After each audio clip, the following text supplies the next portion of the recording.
Hi guys, good to see you. Good to see you guys. Good afternoon, I guess. Hi Veronica.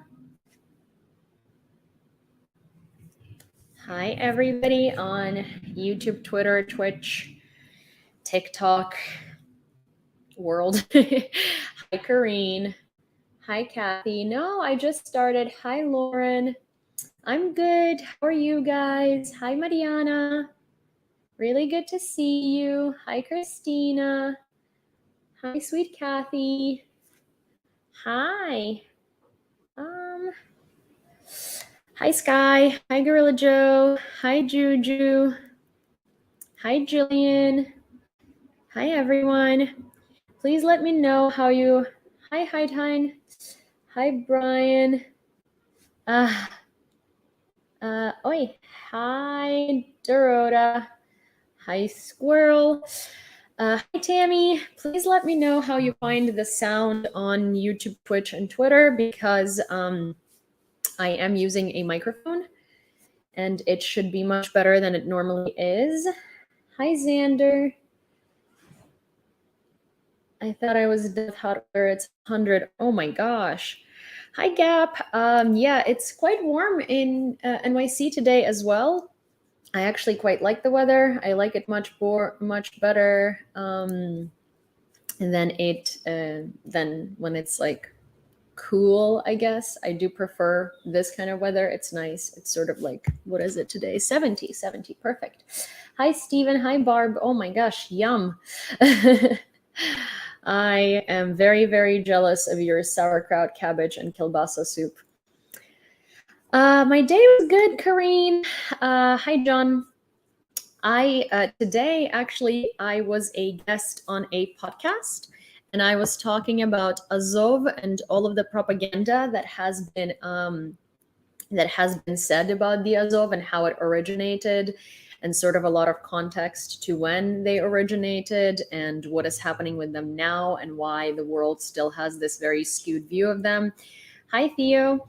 And the podcast is available on Spotify, I believe. It was done real time on Maria Report, a TikTok channel, and they do 24/7 coverage with special guests about the war in Ukraine. And they do have a lot of very interesting guests there. They did have someone who was a prisoner of war in a Russian captivity who was not military, who actually came to help on Snake Island, and he was telling his story and how brutally he was tortured and things like that.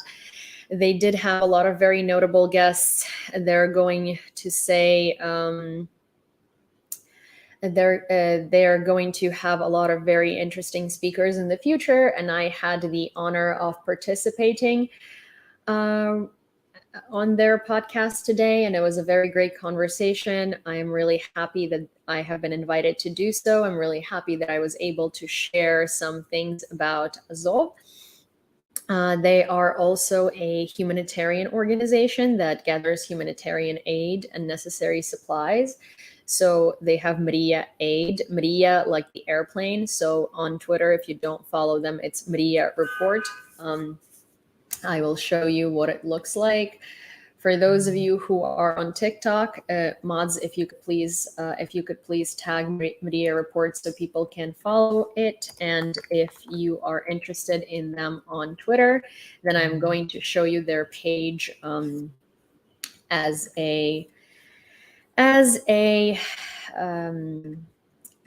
a screen grab. 1 second. I will share my screen with you guys and I will show you what that looks like. So for everybody who's over on the other side, hi. And hi, Graham. I will show it to you in a more sort of available fashion. This is Maria Report. They're currently live as they usually are. This was my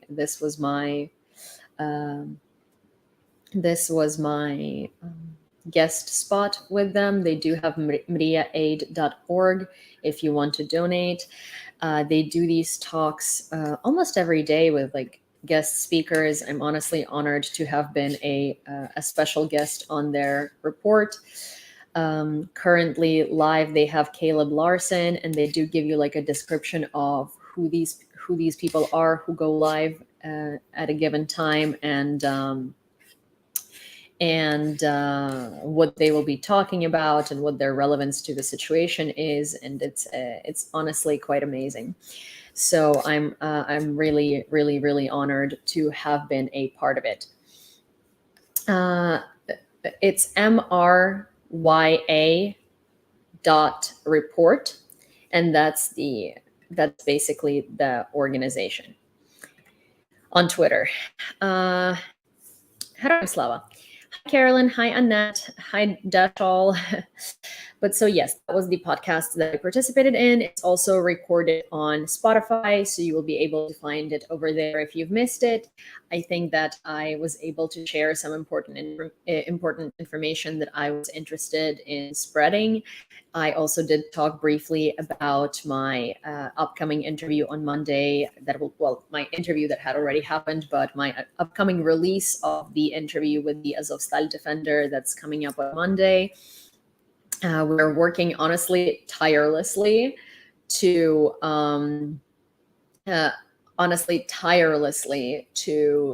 transcribe it, translate it, and voice it over. I will give you a little bit of a detail of our personal struggle yesterday. So the interview turned out to be, the first part is 35 minutes long, and it was incredibly, incredibly difficult to transcribe and translate it because but so it was so painful. It took us 3 hours to transcribe and then translate 20 minutes of voice footage, because since it's not something that is, cohesive sentences, as in it's not like we were talking in a writing style, right? It's very different from trying to translate a poem or translating a piece of literary writing, right? It's translating speech, and it's translating sort of live speech. And not all of the sentences are finished, right? Not all of the thoughts are brought back to sort of culmination. There are things happening in between.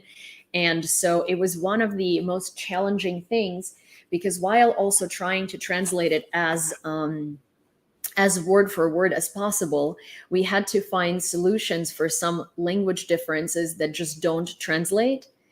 And we had to find solutions for some things that just weren't working without twisting his words and without changing the context and meaning. For instance, in Ukraine, we say, do not make an elephant out of a fly, to say don't make something very small into something very big.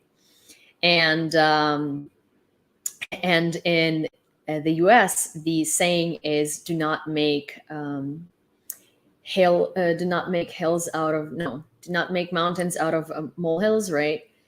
And so there are a lot of things like that where you have to sort of like think about it. You have to kind of sentence structure is very different. So if someone is when he was trying to express his thought, sometimes instead of translating it word for word, you had to sort of like twist the sentence around. So, the words that appear in the end of the sentence in Ukrainian would appear in the beginning of the sentence in English. Then we realized that this whole interview sounded very academic because of the way that we translated it, because certain like slang things and certain words basically, when you translate them from Ukrainian to English, don't sound like easygoing and lighthearted anymore. They sound very academic. So we had to find kind of analogies to these words in English that would be slang enough, but also appropriate enough. And it was just, it was a whole roller coaster. And now we are going to be at the stage at which we're going to be voicing it over, and I'm going to have to work with a voiceover artist who is one of our moderators, Matt. We're very grateful to him for offering himself to do this. I'm going to have to work with him to sort of give torque the English tone of voice that he had in his original speech, because one of the things that I find with voiceovers that's incredibly annoying is that they go very bland and very flat. Like if I'm talking with emotion, a voiceover will usually just flatten that and strictly translate specifically what I'm saying without any emotion put into it. I don't want it to be that way. I want it to be as close to how he was saying things as possible. So we're going to be doing that today. And guys, it is an incredible amount of work. And this 130-minute video has been taking us like a week now. And I'm not complaining by any means. It's just, wow, the editing process of things is incredible. And also, since it was a Zoom call, we were both like equal on the screen, but I sort of I don't think my face is necessary there. When he's speaking, his face is not necessary there when I'm speaking. So I kind of had to edit that, and then also edit in the parts where if I'm saying something and he actually reacts with with just mimics to sort of to sort of put his face on the front line when I'm talking. And it's been a very incredible adventure, and I really hope that it comes out. The product is good, and I really hope that the product will give you the same kind of feel as the live conversation gave me, because I would want it to be so, yeah,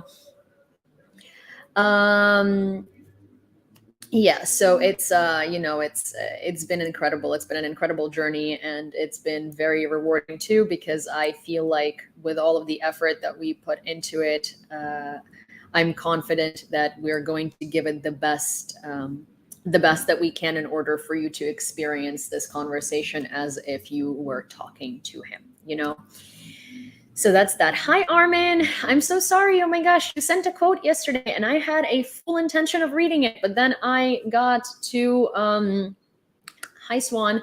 Hi, Stu. But then I got, like distracted by other things, and then I never got to reading the quote. I'm so sorry. I'm so sorry. If you'd like to resend it today, I will gladly review it and read it. But yeah, so that was some part of my day today. And that was a challenge. And also the, being on a podcast was a challenge, but also made me realize that I actually do really like podcasts, and, or I do really like sort of the podcast format of like interviewing people, and podcast format of being interviewed and stuff like that. And so I am, Takuyakatsi. And I am very interested in potentially trying to create one on my channel, but that does require a lot of effort, and I'm going to try and think up of how to accomplish that without putting any more sort of strain on my day-to-day than I already have, because at this point, if I were to have a podcast, I would need to clone myself. And the thing is, recording podcasts and interviewing people is actually the least of these problems, because you just get to it's Ivanka. She switched over from here to Twitch, James. She's not new, she's seasoned.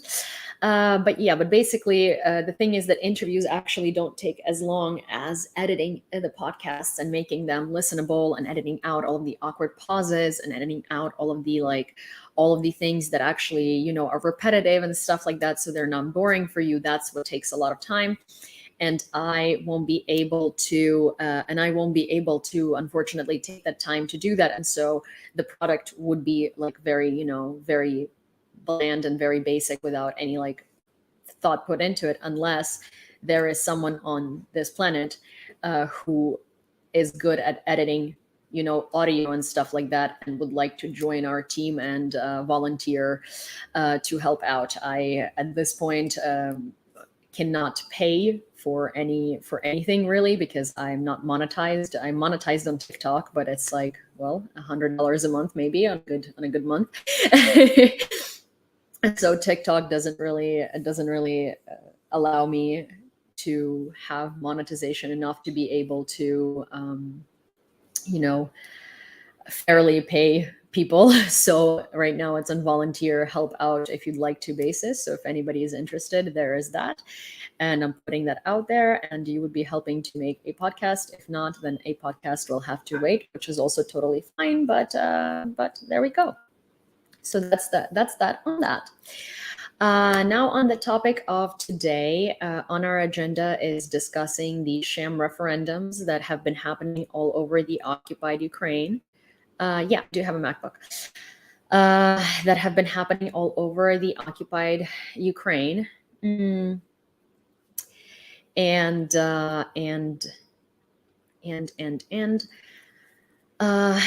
people have been forced to vote in those sham referendums under, the threat of gun violence, with literal armed Russian officers, if I can call them that way, quite literally escorting Ukrainian people to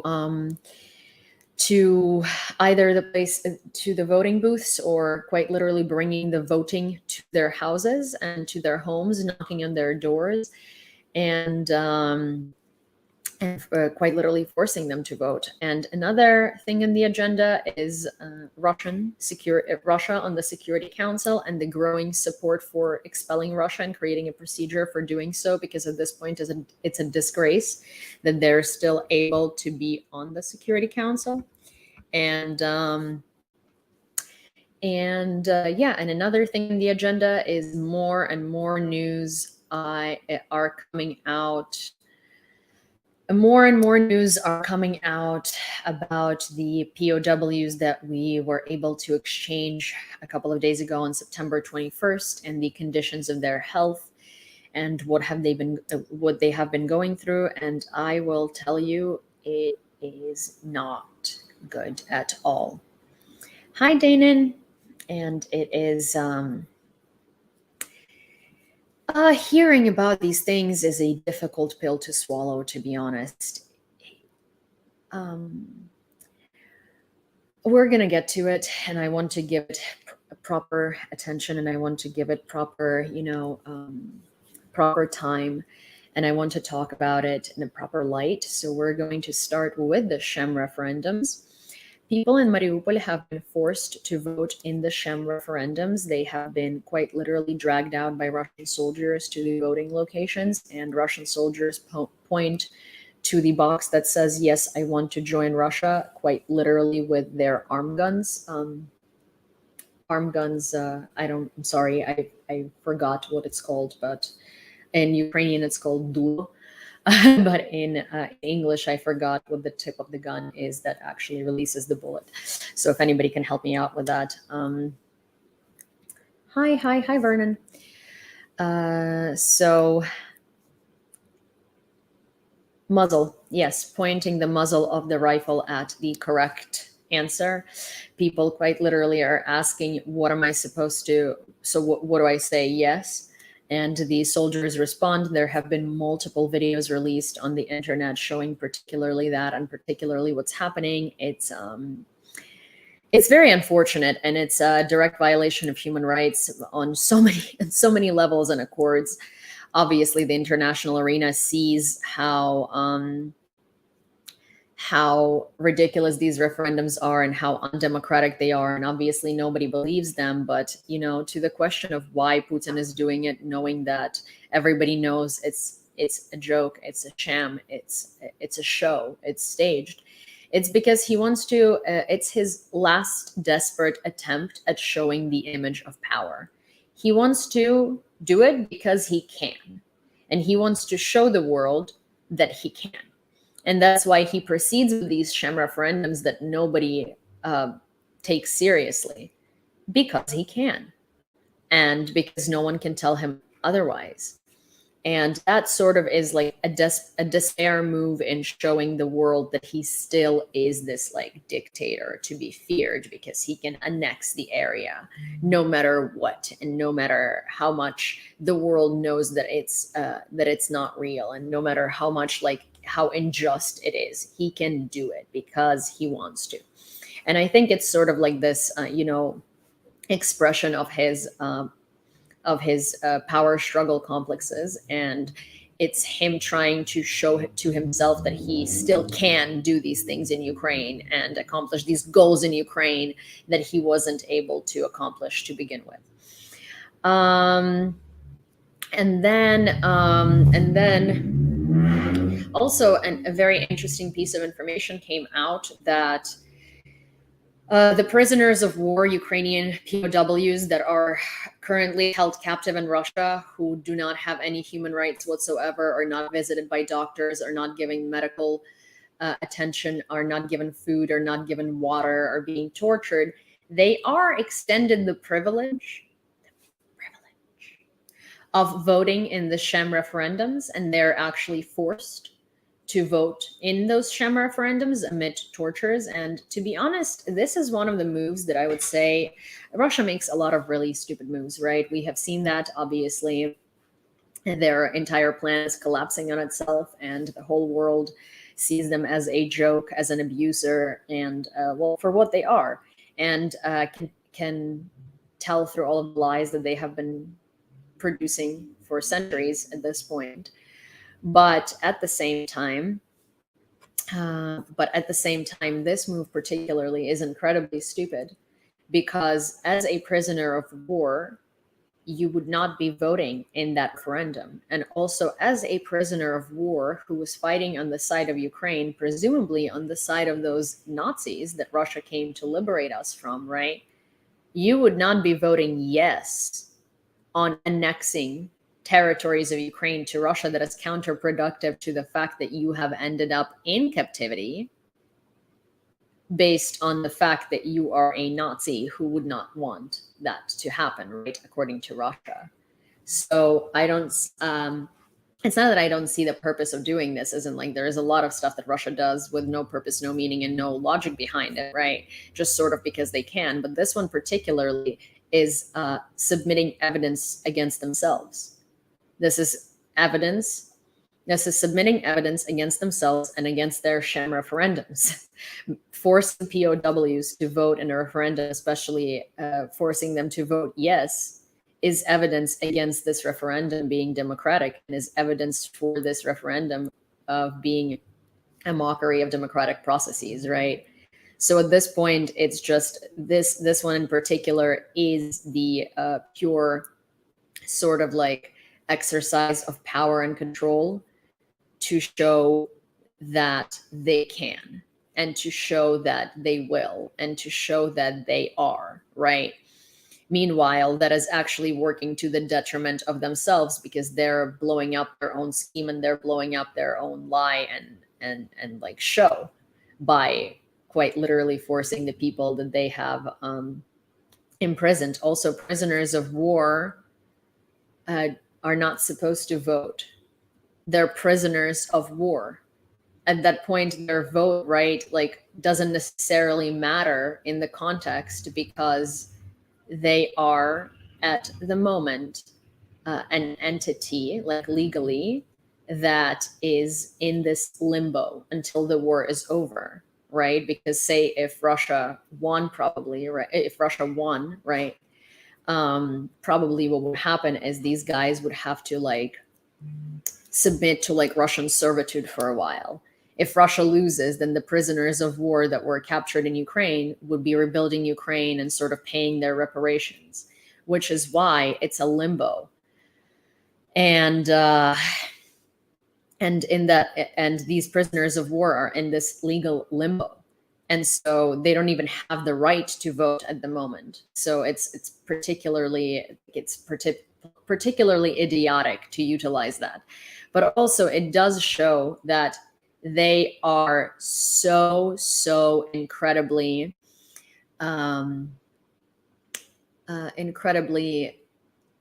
short-staffed for being able to hire, intimidate, or find people to vote in these referendums, that this is an act of despair of trying to find enough literally bodies to put a check mark in a box. They have been doing, as here on TikTok, Zelensky Updates is asking, I saw that they're even letting 13 to 17-year-olds vote. Yeah, they have been letting 13 to 17-year-olds vote as long as they're accompanied by a parent, guardian, or like an orphanage director, which is interesting because, first of all, they're not going to check if they're not going to ask them to be accompanied. They're going to just yank them off the street and make them vote. But yes, 13 to 17-year-olds are supposed to vote in these referendums, and that's obviously, they don't have a right to vote. Like, a right to vote under Constitution is 18. So they really don't have a right to vote. And so this is just another pathetic attempt at accumulating just more signatures and more bodies and more ballots. And that really shows how little support they have, that people even under the threat of gun violence are not willing to show up and participate in this mockery and in this like disgraceful act. Now, as to the second point on the agenda, the Ukrainian POWs who have been returned on September 21st, a lot more things are coming out about their health. And one particular prevailing issue within that is they all have critical anorexia. Critical anorexia is something you can have when you're being severely starved for prolonged periods of time. And their recovery is going to be very hard and very long because their body at this point is not even like taking in the food the way that, someone hungry would. It's basically rejecting it. They have metabolism issues, obviously. They have issues metabolizing the food. They have the issues intaking the food. All of them have nutrients and minerals deficiency. And that's just the tip of the iceberg. And I will go into it much more during the news reading because there are a lot of updates that came out about it. It's honestly, it's very hard for me to talk about. Like, you guys see that there are very few things that make me, I want to say, queasy and make me uneasy because I'm so used to putting in my personal emotions away and talking about it because it matters and it's important, persevering through it. But this particular situation just makes me sick. It makes me very, very sick. And I think it's an accumulation of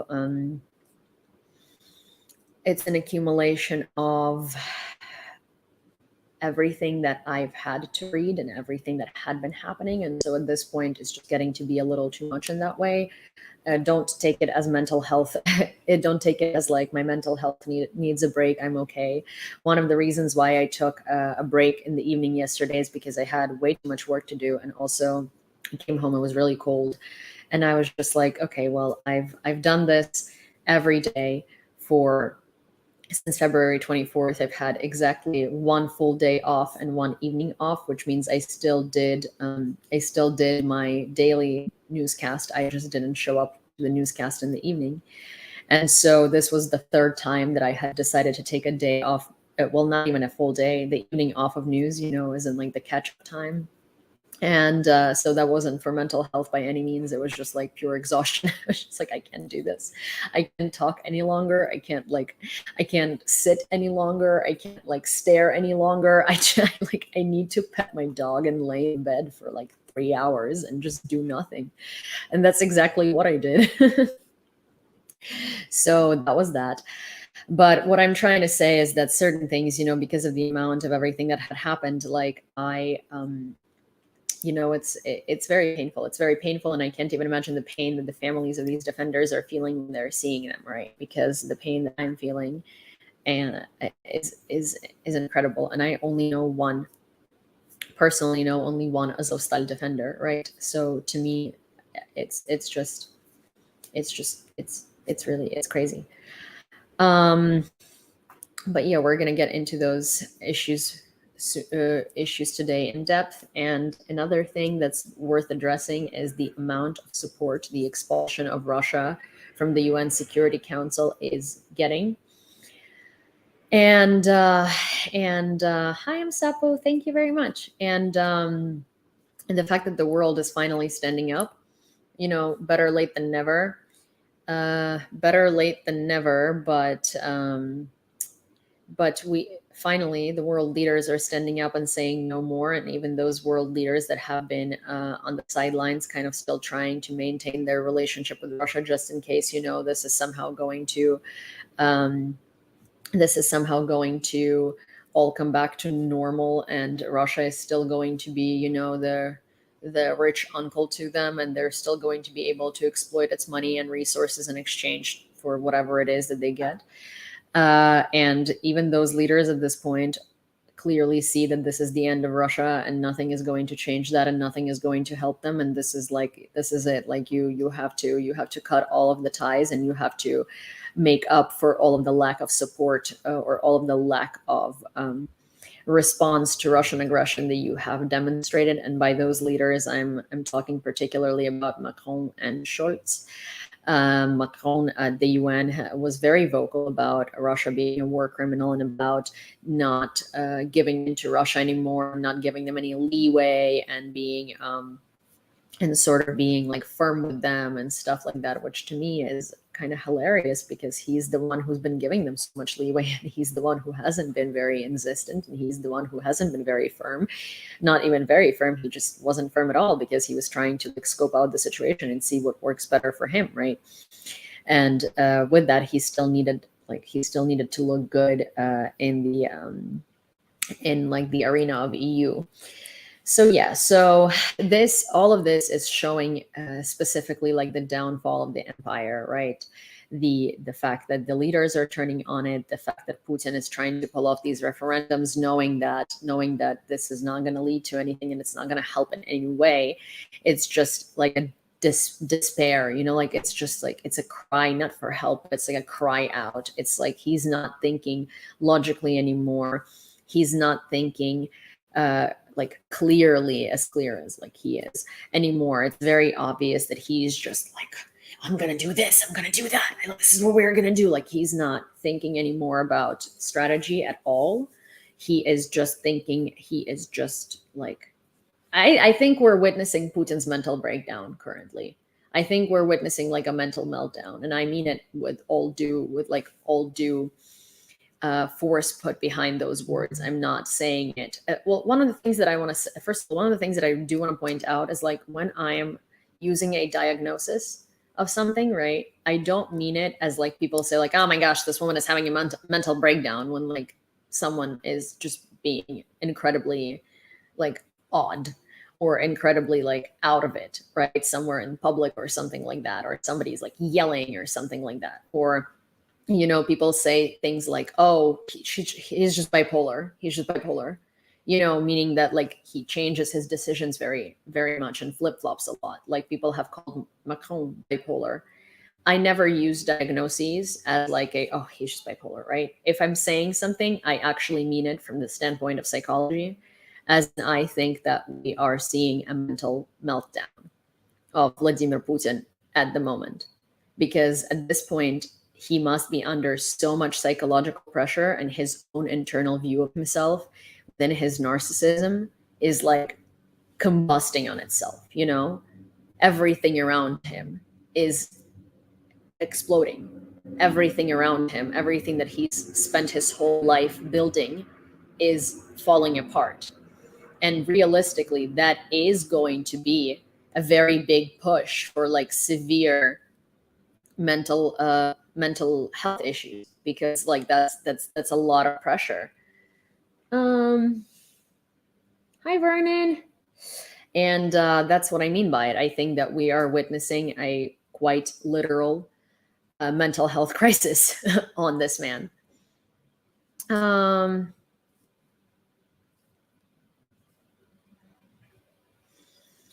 Yes, so there is that. And with that said, we're going to go straight ahead and dive into it. How are you guys doing? I am going to turn on the light in a second, because it's much darker than I had expected it to be, and I need it to be a little bit lighter. I am very sensitive to light. I'm severely astigmatic, and like, if for you a certain level of light is like is satisfactory for me. It is most likely very, very dark and it bothers my eyes. So I need to go do that so I can stop being super bothered. I like it when it's very lit up. Otherwise, my eyes are just like, what's happening? So I need to do that. I do want to ask you how you find the whether you see any changes and whether you like them or not. Hi, jet setting. Hi, jet setting. Hi, Carla. Hi, Gabs. So what I do want to ask you, ask those of you who are on YouTube, Twitch, and Twitter, whether you see any differences in sound in between today and all other times before this, and whether you find it better, whether you find it worse. What do you have to say about it? Because I did change the microphone, and it should be. It should produce a much higher quality sound, but you know, just want to make sure that it works properly. Hi, Melly. I need a set. Thank you, Carla. Thank you, Gabby. You need a set. I mean, I have, like, this is the whole point. Like, this is a very decent microphone. I don't need thank you. Thank you, Baby Shoe. Hi, Finland. Hi, Sonny. Hi, Norm. I don't, like, if you mean a headset, I don't want a headset, but thank you. But thank you. I do have a headset. I use it for specific purposes, but I don't need it while I'm talking because I don't need to hear my own voice. I already do. Okay, awesome. Good to hear. So perhaps a table of sorts, Ryan, I will find you. I will find you and your jokes. Okay, so let me go turn on the light. And in the meanwhile, please let me know how you guys are doing. I will read it the second that I come back and I will respond to it. I am genuinely curious how everybody's day is going because, you know, it's not just about me, it's about you too. And I will be back in a second. Couch and a fireplace. Oh my gosh, yes. I feel like I need a desk. I sort of want to be like, you know, the Stephen Colbert type at this point. And I just want to have, you know, a special guest in my studio today. I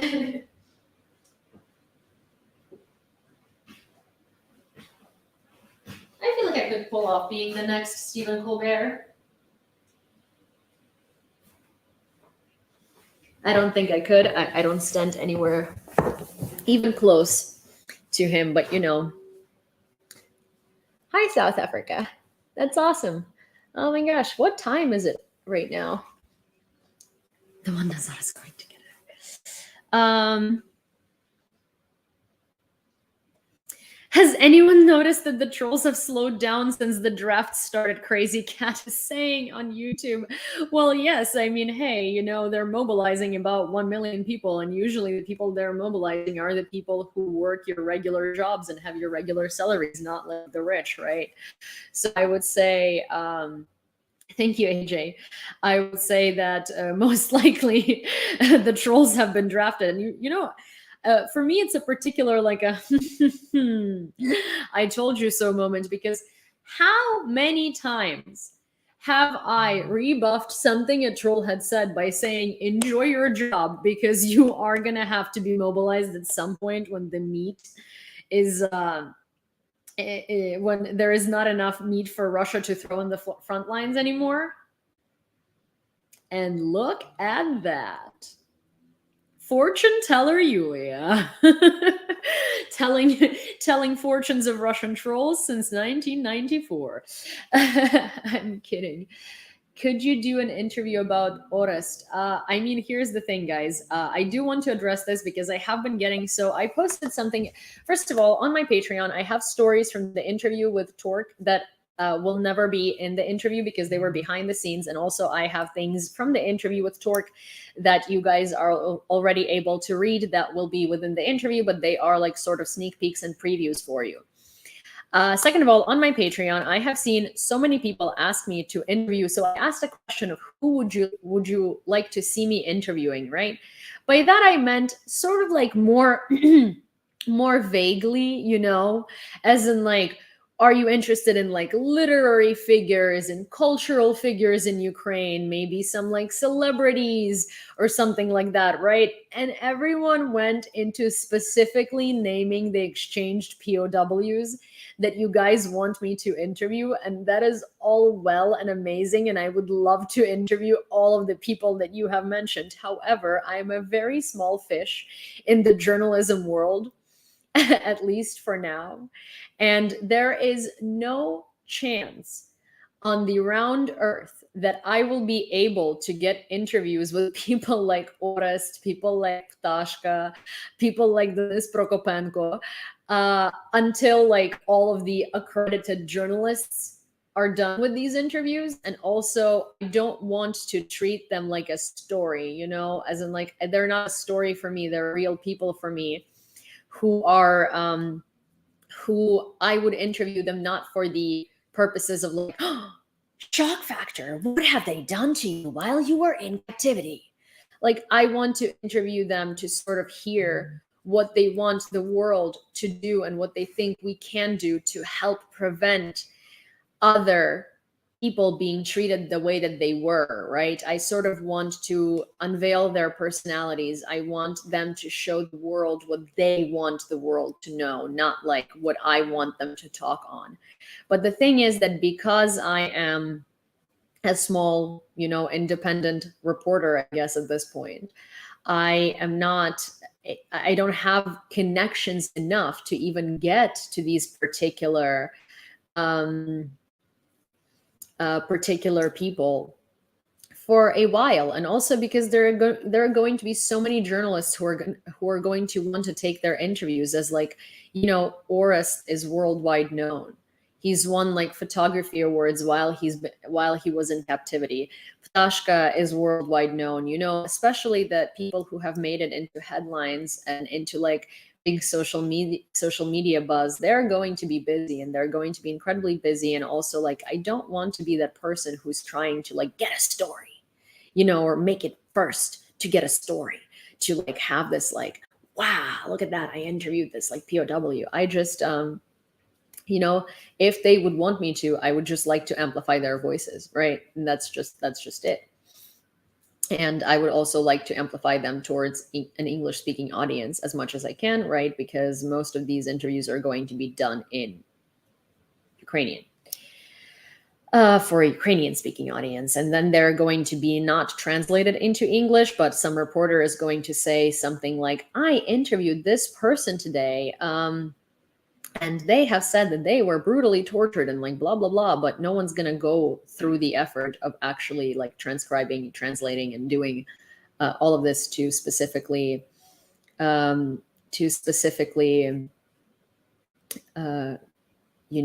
translate their thoughts and translate their speech and translate what they have said, right?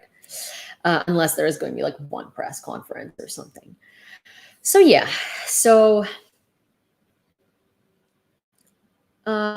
yes, so there is that. And also like, Sunny, I do agree with you a lot. I do think he is incredible, and I would, trust me, I would so want to interview Dmytro. I would so want to interview him. But the thing is, realistically, I'm not going to be able to, at least not for a while.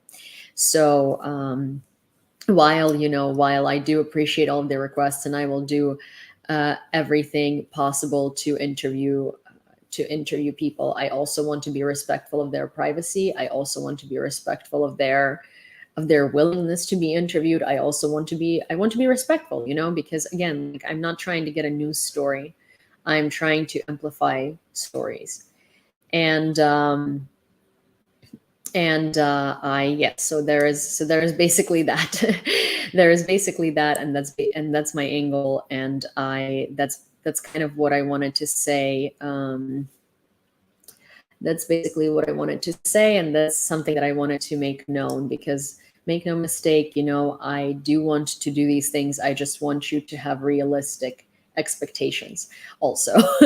I want you to have realistic expectations of me, because I am, my mom likes to say, like, you're pulling yourself out of your pants to do something, as in like you're trying very hard. And I am pulling myself out of my pants, literally, to get these things done.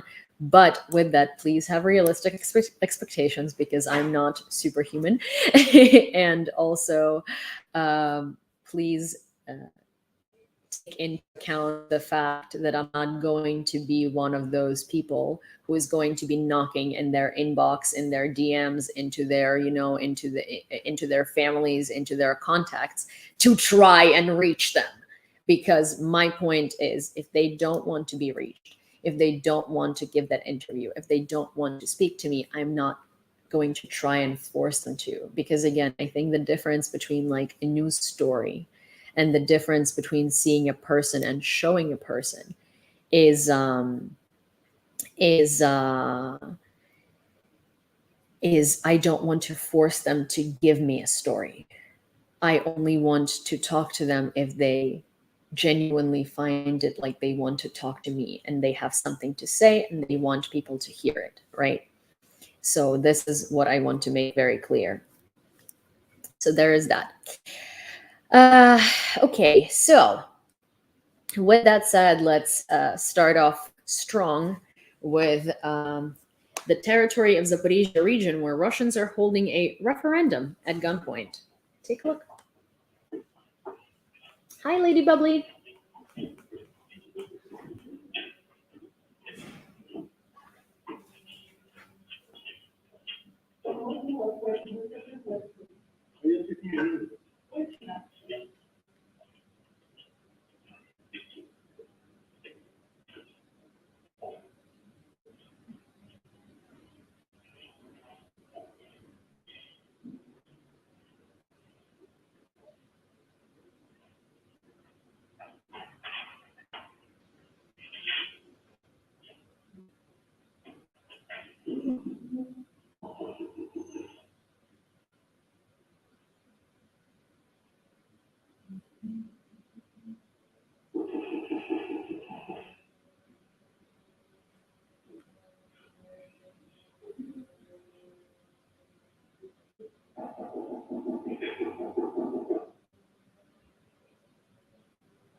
The democratic referendum, guys.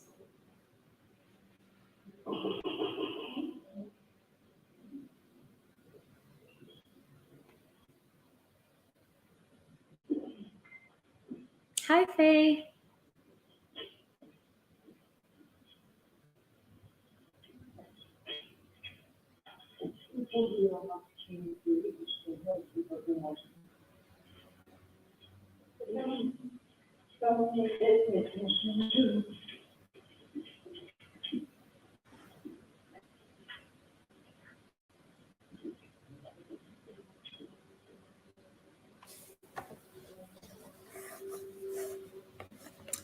Turkey advocates the abolition of Russia's right to veto in the UN Security Council. And Turkey is, in fact, one of those countries that I was mentioning earlier that was flip-flopping, and now realized that this is now or never, and this is their last chance to take the side that's going to stick to them forever.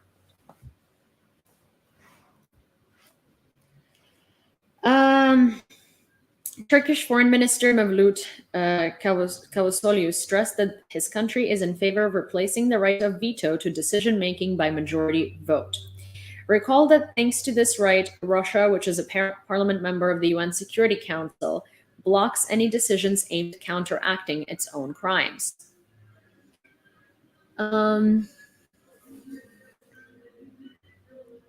So why are they there? Because people don't want to vote? Yes, because people don't want to vote in a Sham referendum.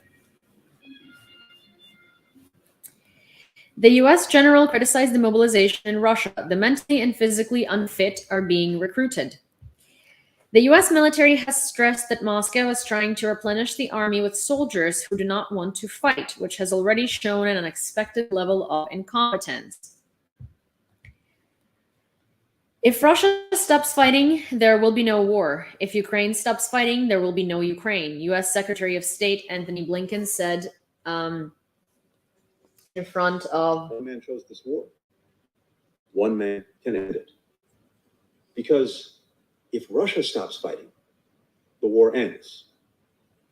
If Ukraine stops fighting, Ukraine ends. That's why we will continue to support you.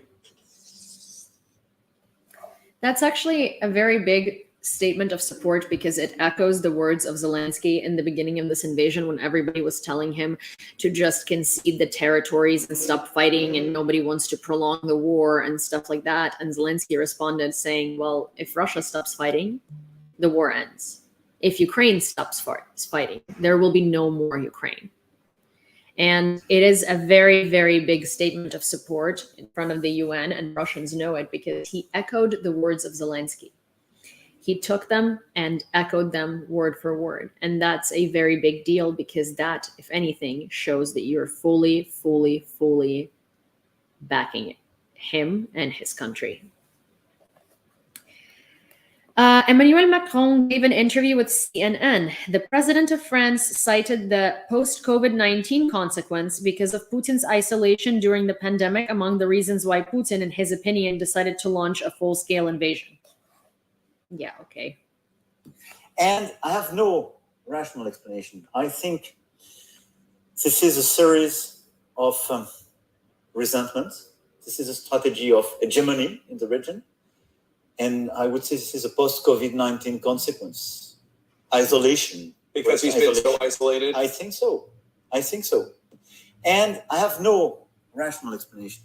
Well, I have a rational explanation for you, Emmanuel Macron. How about you don't speak on things that you know nothing about, and how about you don't contemplate and say things in the manner in which a lot of bloggers do, where you try to judge something and give your opinion on something that you have quite literally no context over, and you are clearly lacking knowledge and history. First of all, the rational explanation to what has happened is written in the book of Alexander Dugin in 1990s, where he talks about expanding the Russian Empire back and bringing the world back to imperial times. So that book, quite literally, is a handbook and a playbook in which Dugin writes about how Russia should do it and how it is possible to do, including with like a proxy government in America, a proxy government in Italy, all the former imperial countries. And if you look at the invasions that Russia has conducted so far and the strategy they have used, it is word by word described in that book. It's just that Russia made mistakes with certain things.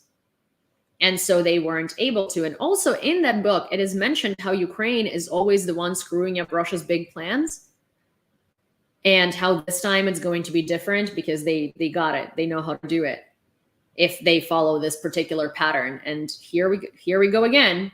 Ukraine is again in the way of Russia's imperial fantasies. Ihor Klimenko, a 17-year-old Ukrainian, developed the quadcopter mines detector. For this, he became the winner of the Global Student Prize 2022 and received $100,000. So Dugin wrote the Russian version of Mein Kampf. Yes. Ihor has developed 2 working prototypes of his device and is currently working with investors and different organizations to make his invention work in real conditions as soon as possible. The quadcopter mines detector will help reduce the number of people killed by explosives devices and start rebuilding Ukraine sooner, says the Global Student Prize winner. Here is a video that I want to play for you, and I want to open this. I want to send this link to myself on YouTube so I can... One second, guys. It's going to have to be a link, so I'm going to have to, if you want to really see it better, you're going to have to go to YouTube, Twitch, or Twitter, as you know, and we will see it in Kathy. Hi, Matthew. I think it's a very good watch, and I think it's important to see it, but at the same time you might not, and I'm not going to I need to find the best way to learn math and science. Force you to do it, but I will say that it's probably much better to be viewed from there. Okay, let me set this My up. mission in life Oh is my gosh. to spread culture. Jesus. Still not, I'm still not very well versed in combating my technical difficulties, so I'm sorry for that, but I'm doing better, I hope. Give me a literal second and I will be showing it on both here and here. I just really need to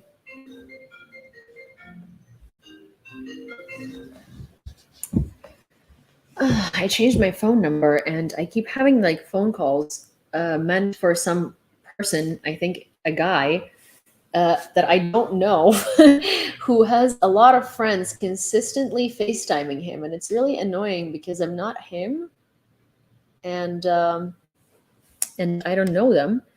And I don't necessarily want to like consistently hear from them. And I've like sent messages out to everybody who's like tried calling my number, trying to tell them, oh my gosh, that I'm not this man and that I don't want to pick up their FaceTime calls. And they call me at like 3 a.m. too. It's so incredibly annoying. I can't even begin to like tell you. 1 second. Share screen. And it's always FaceTime calls. It's never just like a person calling. It's always like a huge FaceTime thing. So crazy. Okay. My mission in life is to spread culture of creating innovations and research to make the world better. My name is Igor Klemenko and I am 17 years old.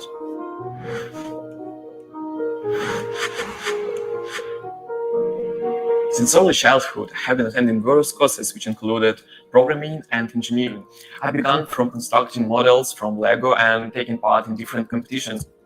After that, I continued my development and came to professional engineering and professional programming.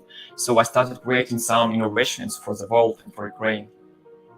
When the hostility started in 2014, I started thinking about how can I, as a schoolboy, help our militaries on the eastern border of our country.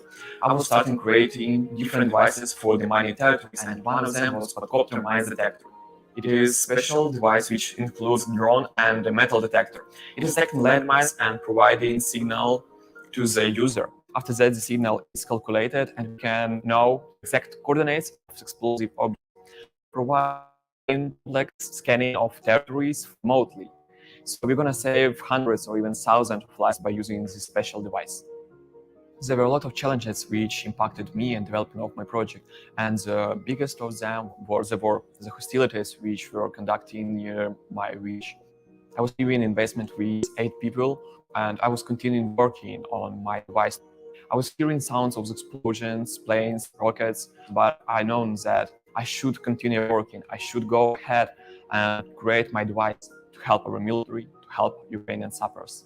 У нас був з ним проект, який він не кинув, і це мені дуже подобається, тому що людина, яка 3 роки займається, і вона виконує проект, який потрібен не самому йому, а для людей, і весь свій час на це витрачається, це дуже так дорого коштує.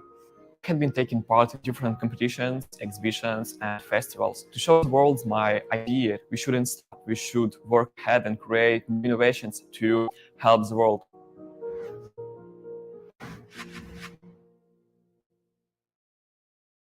You can see what I used to struggle with. Look at the before and after photos. I swear by Vegamore. I love Vegamore. I use this every day. If you use this on a consistent basis, this will increase your hair density.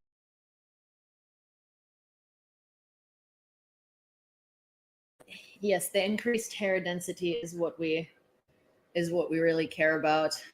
Thank you for, this lovely advertisement of an unnecessary product that doesn't work. If you like my 2 cents, no Vegamores are going to increase your hair density. Please don't buy that garbage. Not that this particular company produces garbage, but all of them do. None of these things work. And if you do have hair issues, I would suggest you start from within, not from without. So within as in like from your body. Trust me, as someone struggling with that,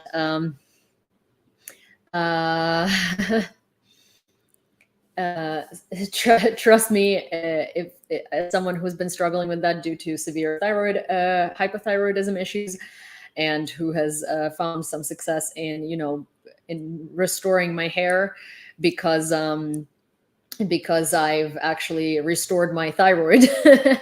And none of this crap works. Actually, the only thing that I would recommend is if you're having hair issues, is try rosemary. And by that I mean boil rosemary in water and then just put that every day, at least twice a day, in your hair for like about a month, and you will see that there is a difference because rosemary is one of the active ingredients in minoxidil. But while minoxidil, when you stop using it, will make your hair fall out, rosemary won't. And there are actual scientific studies that prove that. So there is that. And also, if you have been struggling with hair loss for a very long time and you only now decided to do something about it, then unfortunately nothing is going to help you unless you do a hair transplant. So don't waste your money on like Vegamore, because your hair follicles are not dormant anymore, they're dead. Not all of them, but majority of them are, right? Because it's been a long time and now they're not just sleeping, they are gone. So FYI, that's just something that, you know, I think a lot of people don't think about, because people just, you know, want results and people want to believe in things. But yeah, but if you want to restore your hair and you decided to do it way after you have lost a volume of hair, there is very little that will help other than a hair transplant, which is always an option. And you know, speaking of that, our friendly country Turkey here is very good at those things, and they come at a modest price of $2,000. I do have a bunch of male friends who have done that. They say A+ results. And now you know, cue in an ad for a Turkish hair transplant center. Our video today is sponsored by. I'm kidding. I honestly, I wish, because that would probably be a very lucrative deal, and I would probably be able to donate a lot of money to the armed forces of Ukraine from that. And I would stand behind the Turkish hair transplant center, because I do know the work, and I do know a couple of friends who have done that.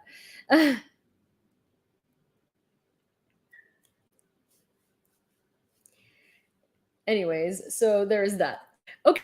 So, a man at the airport in Tbilisi, Georgia, stood with a place card reading "Greetings to Russian deserters," or "Greetings to Russian traitors," as in like the people who avoid the army draft. Also, another thing that I really want to bring up in this conversation today is the, you know, the kind of empathy and sympathy to the Russians that the world right now has to those who are protesting and to those who are avoiding the draft, to those who are avoiding the draft and to those who are running away. There are two narratives that are very wrong about this. Now, you can sympathize with them if you want to. You know, I can't tell you how to feel. But if you're going to sympathize with them, then make sure that you know what you're sympathizing with. And there are two things that really, really need to stop. One narrative is Russian men are running away because they refuse to kill in Ukraine. No, they're not. They're running away because they refuse to be killed in Ukraine. There are various text messages and various phone calls that have been intercepted between Russians and their relatives, and those are the men who were trying to cross the border and either were successful at it or weren't. And they write things like, "Oh my gosh, this is all because of the Ukrainians, because those heads decided to like be at war with us, and I wish them all dead. I hope our guys are gonna like destroy them, blah blah blah." No, it's like they have no problem with killing Ukrainians. It's just they don't want to be the one killing Ukrainians, because that puts their life in danger and their ass on the line. So let's please not say that these people are running away because they care about Ukrainians. They're running away because they don't want to be drafted and they don't want to die. So another narrative is Russians are protesting against the war. And I saw this narrative today on Twitter, actually from Anton Gerashchenko, which is a Ukrainian, which and a very credible source. And I found it incredibly problematic because he is Ukrainian. He is a very credible source. And so him posting that to me is so unbelievably upsetting. I can't even express it. So here you see a Russian woman in a wheelchair with a prosthetic leg, as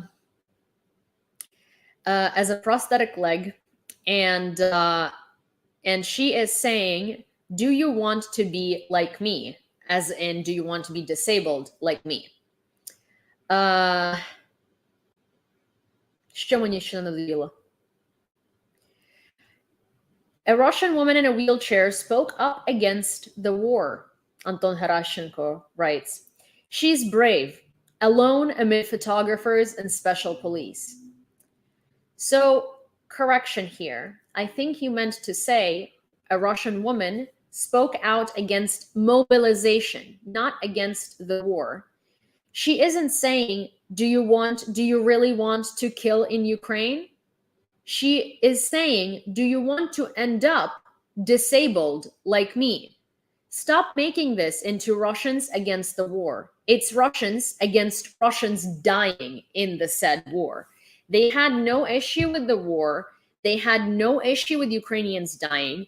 They had no issue with anything until it became about them having to participate in this war, as in like strenuous effort on their behalf. They were okay with Zaporizhia being annexed. They were okay with Kherson being annexed. They were okay with Donetsk and Luhansk becoming the republics of Russia. They were okay with all of it. Okay, first of all, I need to address something. Віктор, це мені вирішувати, скільки часу і енергії я витрачаю на політику. І якщо я хочу витрачати кожну хвилину, секунду свого життя на це, то я так буду робити. І мені не надоїло, взагалі надоїло не є українським словом, слово є набридло. Мені не набридло це робити, і мені не набридне це робити. Це є моя робота, і це є мій внесок як громадянина України у те, що я можу зробити в боротьбі з дезінформацією. І це те, що я буду робити.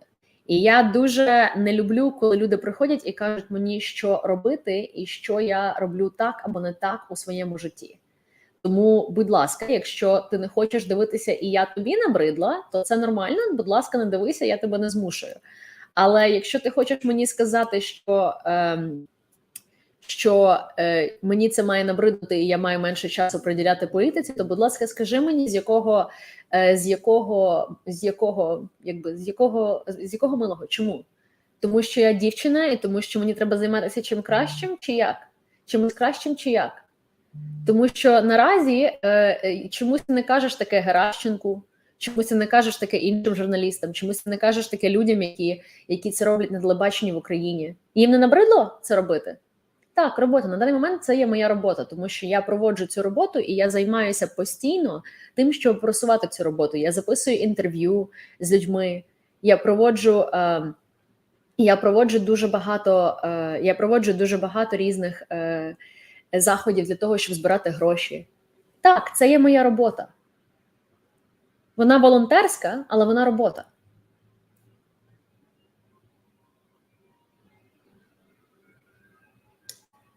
Мені за це не потрібно гроші платити, тому що я просто хочу допомогти своїй країні.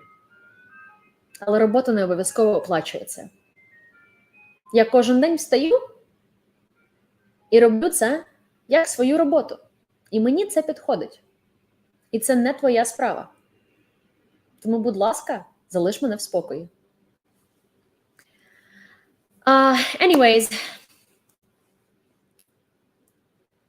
Anyways, so what I was talking about is,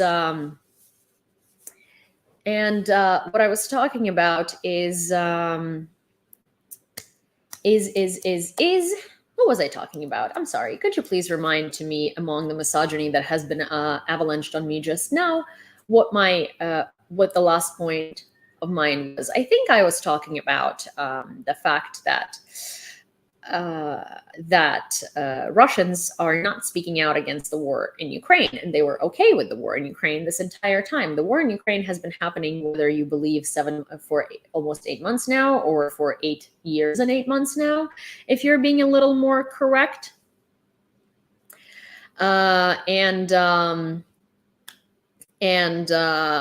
Also, James, they didn't physically meant that I'm beautiful. They just meant as in like, you go girl. They don't need to know that I'm married. It's okay. But anyways, the people in Russia don't care about Ukrainian lives. The people in Russia don't care about the war. The people in Russia care about the draft, and the people in Russia care about the people in Russia care about the fact that they don't want to die. And also, Victor, it's not politics for me. I think that calling it politics is exactly what Russians are doing. For me, it's not political, because, you know, people dying is not political. The war is not political, and the genocide is not political. So I'm not necessarily just talking about politics. I'm talking about current events. But anyways, so I'm going to read you something that I found, something very, very,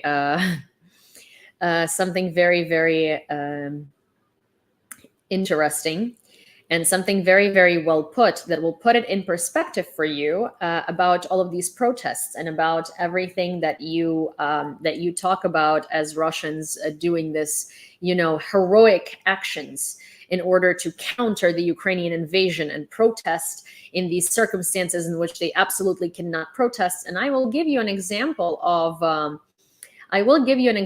protests in Ukraine, but not the way that we always do, just watch Maidan. I will give you that example with legal consequences that one was facing in that same dictatorship where our president was a Putin proxy. And I don't mean like a proxy as in like Viktor Orban, right? Where he is just very, very lovey-dovey with Putin and likes to listen to him. Like, no, Yanukovych, quite literally, I don't think that man genuinely had an opinion of his own. I don't think he liked Putin. He was just a face that Putin needed in Ukraine, and that's it. It was like a talking card box. Talking is a very strong word, because hi, Angelo, is a very strong word, because he could barely actually speak even Russian properly. But anyways, Maidan and the anti-protest laws, why the Russian protests are not risky, brave, or selfless. No to war. While the world watches as Russian police drags protesters into vans, many Western media platforms have taken to praising how courageous the Russians are for daring to speak up against their government. Public outcry online focuses on how dire the consequences are for any Russian who would criticize Putin. To Ukrainians, it seems the Russian public is being actively excused from the deafening silence it kept for the last 7 months of the full-scale invasion.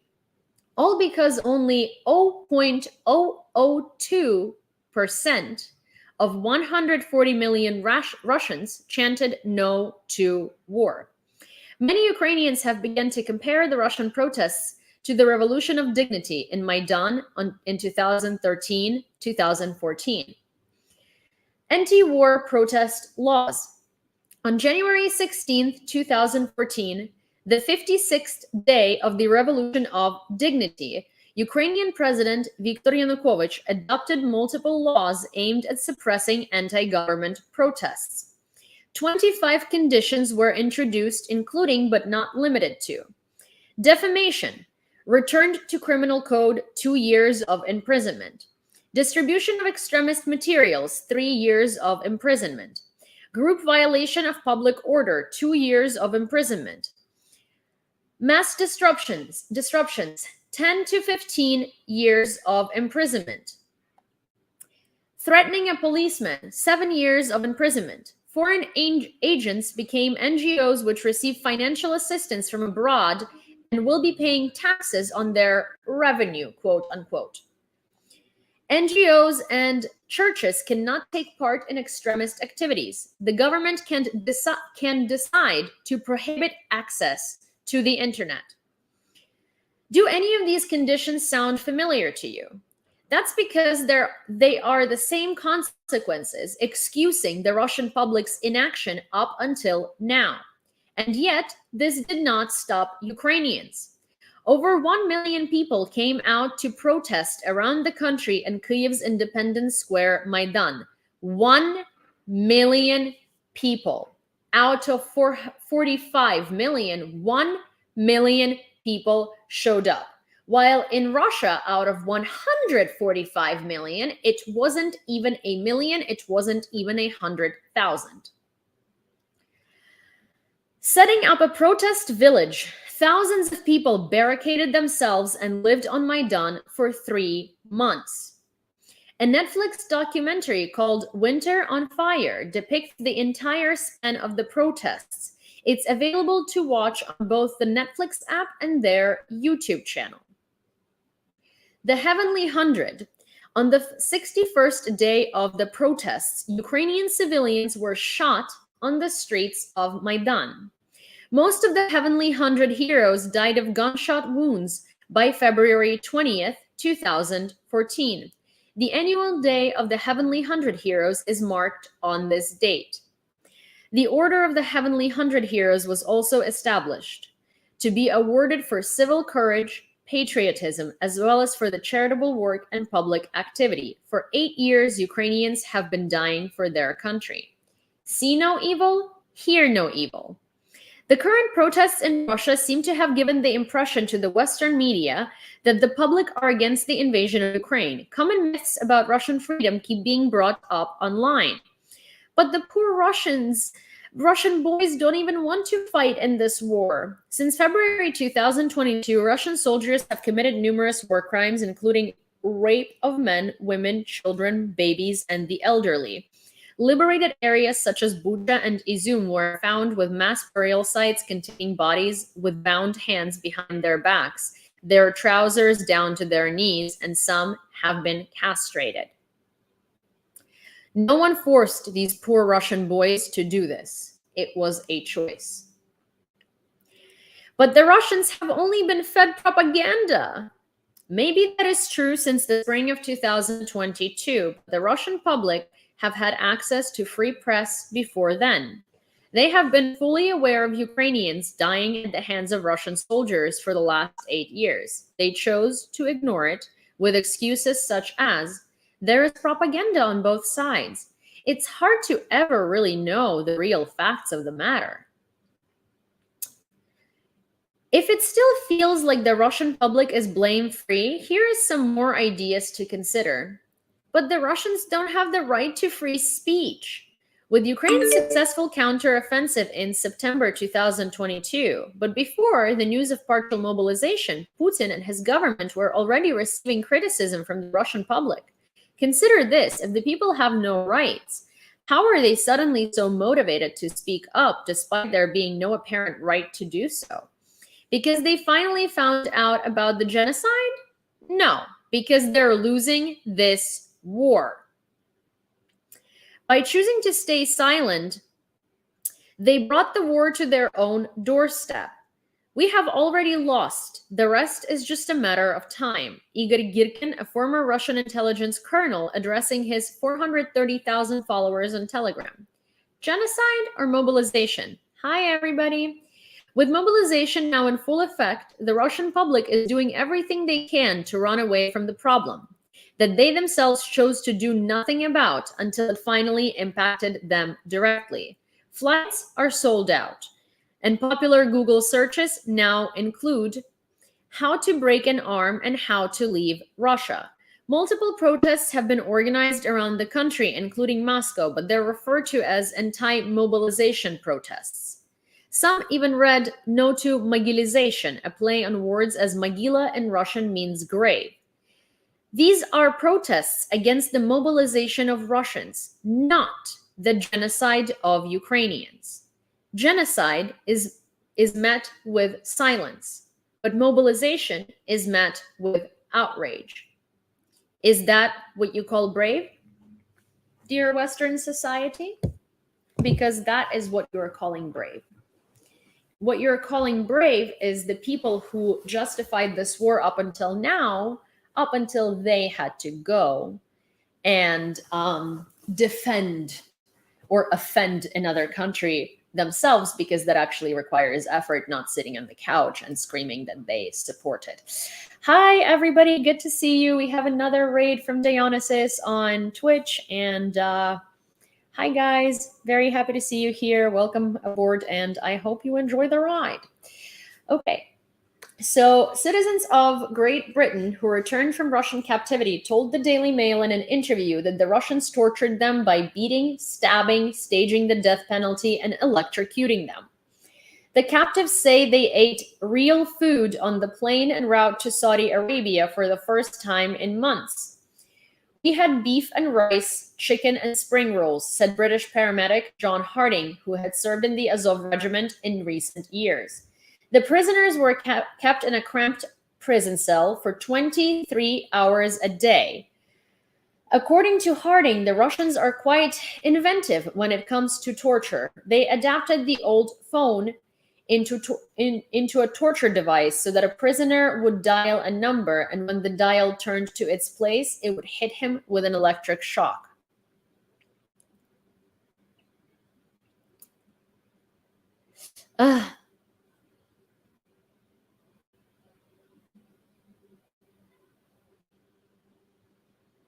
Hi, Jahar.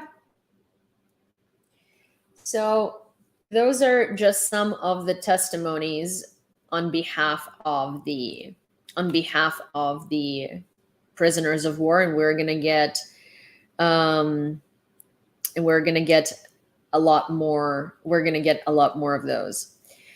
On Twitch, someone's asking, you don't think that that's brave from on the side of the protesters? Everybody, oh, hi, привіт, вам також гарного дня. Well, вам доброї ночі, боже, вас там дуже пізно вже. Those people are risking their freedom and their health going to the protest. And they know that they're not going to accomplish anything. Those protests were even in the beginning of the war, and they didn't lead to anything. Yeah, they didn't lead to anything because in your Russia, where you're from, obviously, based on what you were saying, because that's a very common Russian talking point that I'm so happy to dispel. Here is the thing. First of all, that is not a protest when there is a person being dragged away by 5 cops and there are 25 people standing and watching and filming instead of actually doing something. The reason why these protests are not accomplishing anything, my dear, is because the reason why these protests are not accomplishing, pardon my French, shit, my dear, is because you are not, you don't understand that freedom doesn't come free and you actually have to fight for it. Coming out and holding a piece of paper is not a form of protest. Is not a form of protest against the dictatorship. It's a form of protest in a free country. In a free country, you can stand outside with a piece of paper that says, I don't support this. And that is a form of protest that's going to be televised because it is a free country and protesting is a right. However, in a dictatorship, coming out with a piece of paper is not going to get you anywhere. You have to actually be ready to get beaten up, and you have to be ready to be roughed up, and you have to stand up for your freedom, as freedom doesn't come free. So when you see that the 2 cops are dragging away a grandma, instead of freaking filming it on your stupid ass phone, what you should be doing is you should be coming up in a mass. There are 25 people standing inside watching and filming, and those people should be there pushing those cops away from that grandma. Like we so many times say, watch the Revolution of Dignity, watch the documentaries about Maidan, don't even watch the Winter and Fire, watch anything other than Ukraine on Fire, because that's Oliver Stone's Putin propaganda. But quite literally, watch anything. And it'll show you what a protest really is. And the reason why these protests are not accomplishing anything is because you're half-assing them. And you're not willing to do anything. Anything. Also, newsflash, they're putting you into those buses and they're taking you to police stations. Here's the thing. If there are 1,000 people protesting, you can turn over a bus and the bus is not going to move anywhere. So those people are not going to be able to go to jail. Also, here is a very interesting thing. Oh my gosh, I'm so sorry. You know what? I'm not even going to continue this because there is this first sentence that I want to say. And I want to say this is literally what you are doing right now, is you're showing exactly how much of slaves and exactly how spineless and exactly how miserable Russian people are. How do you see an effective protest when you don't have a leader of the protest? Do you think Maidan had a leader of a protest? Do you think we had a leader of an opposition? There is 1,000 of you. Do you need someone to literally tell you, go help that grandma? It's mind-blowing. I am mind-blown. I am mind-blown by this sentence. Please tell me, if there is 1,000 people watching a grandma being dragged away by 2 police officers, are you actually so inactive and so lost and so sheepish, genuinely, that you completely cannot think for yourself that you should go and help a grandma? You need somebody to give you that direction? I'm sorry, if somebody puts food in front of you in a restaurant, do you need the waiter to come up to you and be like, here, this is yours, please eat it? Or do you freaking know that this is your food, you ordered it, eat it? You came to a protest against a violent dictatorship that's forcing you to go kill people in a different country. The fuck do you need a leader for? Do you not have a common goal? Your common goal is to not end up mobilized, and your common goal is for your government to be gone. That is a goal. Do you need a leader to define another goal for you? I am sorry. I am so mind blown. I don't even know what to say to you. Because that is the most telling of Russian people comment I have ever received. This in itself, this is proving everything that I've been talking about for the last 8 months. That people in Russia, they just won't. And because they're so absolutely slavish and so sheepish, that they quite literally can't freaking think for themselves for a second. Every single time a Russian tells me they can't protest is because they don't have somebody to follow. Why do you have to follow someone? Newsflash, the reason why you are in this situation with a constant dictatorship, first Soviet Union, first the Russian Empire, then the Soviet Union, and now your dear Vladimir Putin, is because you constantly need to follow someone. You literally cannot mobilize by yourself to do something for yourself. You literally constantly need a person to walk you in hand, and that's how you end up with a dictator. And if you don't get out of that mindset, your next president is going to be just another dictator, because he's going to see that his people are going to blindly freaking follow him. You don't even have the critical thinking skills. You keep saying Navalny is this amazing person just because he's like Russian opposition, but you are unable to criticize him. You are unable to criticize him for the real things that he can be criticized for. Like, yes, sure, he's Russian opposition. He doesn't want Putin, but you are unable to critically think and say, oh my gosh, he's just another Russian nationalist who has all of the same qualities of becoming another dictator. And anytime somebody tells you this abroad, your only answer is, well, but who else? We don't have anybody else. That's blind obedience. You can't even criticize your own opposition leaders. You can't become your own opposition leader. I honestly, it pains me so much that you have a whole nation of people that think this way. It's so sad, because where did this go wrong? Where did this go so wrong that we have an entire country, population of 145 million, where not a single fucking person can think for themselves?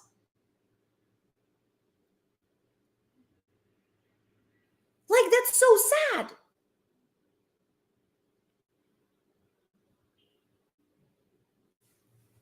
Also, yeah, thank you for whichever troll reported me on TikTok. That's fine. I have another account. Don't you worry about it. But yeah, I know. But yeah, thank you. I genuinely, have no issue with that because I can just go to another account. I know, I see. I can just go to another account of mine, and also I can just I really don't have a problem with that because thank you, I really don't want to yell anymore.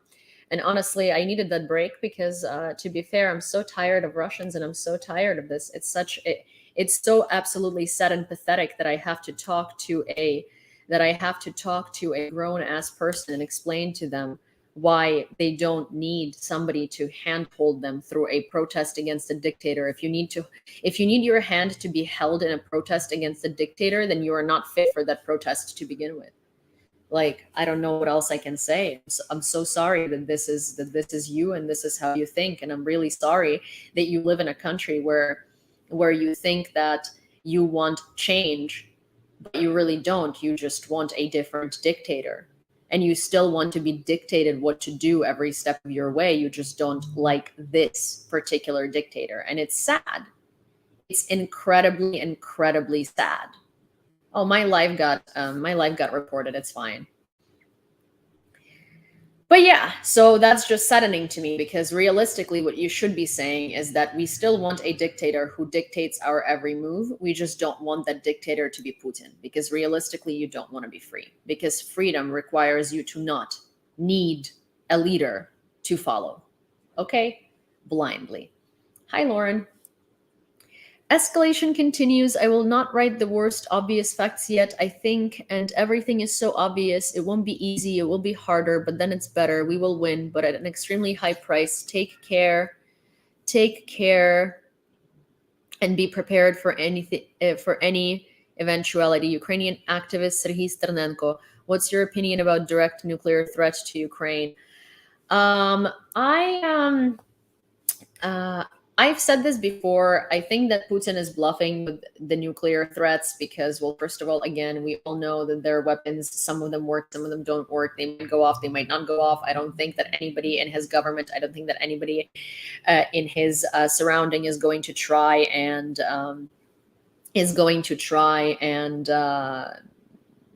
do that. Because it's just because they can't be sure that this is not going to go off on the territory of Russia. And even launching tactical nukes requires like a chain of approval and a chain of command. Another thing is that I don't think he's going to dare to do that because the US had very, very, very vividly told him that if he uses nukes of any sort, US is going to come in, NATO is going to come in, and NATO is going to have a response. And he knows that NATO is going to have a response. And he doesn't have a response for NATO because obviously he at this point sees that his army is like crumbling. And that's why he's like scrambling to find some ill-prepared alcoholics to basically be human like firewood for Ukrainian HIMARS. But he knows that he can't counter that, and the thing is that NATO is going to step in if they use tactica. Oh my gosh! Hi, 8 Life. Thank you so much. Thank you. Good to see you. And they are going to and NATO is going to step in because at this point, it's not just a threat to Ukraine and to Ukraine's security, but it's also a threat to the world and to world security because any nuke, even tactical, even small, even if it only ruins the territory of one country, is going to have consequences of radiation dust and nuclear radiation for countries that border it. And that is radiation, nuclear radiation, is a threat to NATO. So that's what it is, and that's what it would be. And I don't think Putin can handle the wrath that would unleash on him if he had used a tactical nuclear weapon. Oh, so good to see you. But yeah, so that's what I wanted to say. Here is a video that I'm going to play over here. The host of an opposition Russian YouTube channel allegedly on behalf of the military commissariat called, oh, I've seen this video before, called the son of Dmitry Peskov, the press secretary for Putin, live and invited him to appear at the military registration and enlistment office. This call revealed why the mobilization in Russia is partial. The children of Putin's top elite clearly do not intend to go to war. Have you seen Zelensky posted your video on Instagram? Yes, because it is not my video. It is a United 24 video, and I do voiceovers for them and translations, and the rubric is history, which is amazing because that is exactly what I do. And so I am now, my voice is now, and I guess like my English translation consultations are now a rubric on Zelensky's page, and they are going to be, and it's going to be a recurring rubric, as in like it's going to be a rubric there all the time. And yeah, and so we are already working on the next video. And United 24 has a page on Instagram too, and they actually tag me in the description of the voiceover, and maybe one day Zelensky will too, but you know, for now he doesn't. For now he doesn't.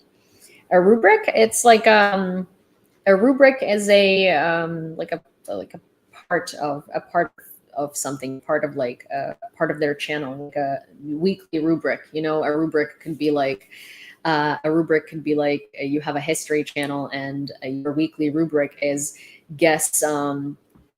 Your weekly rubric is guess, yeah, a category sort of. Yes, guess what is like, I don't know, guess which historical figure this is based on like description, and you know they do that weekly. That's a rubric. So yeah, so that's kind of what it is. I hope that was helpful. Let me send this to myself. I'm going to show it to you guys, as you know, as per usual. And I'm also going to mute this iPad so you can see it. And I'm going to show it on TikTok as well for all of those of you who have switched. Oh, also, wow, most of you now follow my backup account. I was expecting to have like 36 people on here, because that's usually what happens when my main account gets banned. No one knows this account, and I just end up basically having like 36 people on the live. But wow, I'm so happy that all of you were able to find me. Thank you so much. Okay, so we're gonna go ahead. It's not my birthday, but thank you.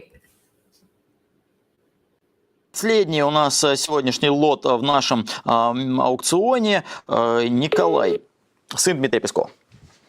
Алло. Здравствуйте, Николай. Это кто? Это военный комиссариат с вами разговаривает. Вы сейчас можете говорить? Могу. Добрый день. Да, давайте не будем швырять трубки, как это вы сделали в прошлый раз. Значит, Николай, вопрос. Зачем вы мне звоните, еще мне говорите, подождите? Потому что, господин Николай Песков, я могу с вами так разговаривать. Значит, я почему звоню? Вам сегодня была отправлена повестка, в том числе и госуслуги, и на бумаге она к вам приходила, и вы пока еще не отозвались. А там был указан номер, по которому вы должны перезвонить, и завтра в 10 утра явиться в военный комиссариат. Во-первых, почему вы не перезвонили? Во-вторых, придете ли вы завтра в военный комиссариат? В 10 утра мы вас ждем. Вы 10 утра, естественно, завтра я не приеду. Так. Вы должны понимать, если вы знаете, что я господин Песков, да. Насколько это не совсем правильно, чтобы я там находился. Угу. Короче, я буду это решать я буду это решать на другом уровне. Если это мне надо понимать, что как надо правильно сделать. Поэтому так, интересная угроза. А что за уровень, извините? Всем военным комиссариатам. Почему угроза? Ну, вы говорите, что на каком-то уровне собираетесь решать. Угу. Мне надо понять вообще, что происходит и на какие у меня есть права. Происходит мобилизация, Николай. Происходит мобилизация в Российской Федерации. Завтра в 10 утра, чтобы меня забрали, поверьте, это ни вам, ни мне не нужно. Мне если придется защищать Родину, у меня проблем никакой нет этого делать. Просто мне надо понимать целеобразность моего там появления. Там просто не просто так. Я говорю вам просто о политических определенных нюансах. Можно ставить галочку «Согласен пойти добровольцем на фронт»?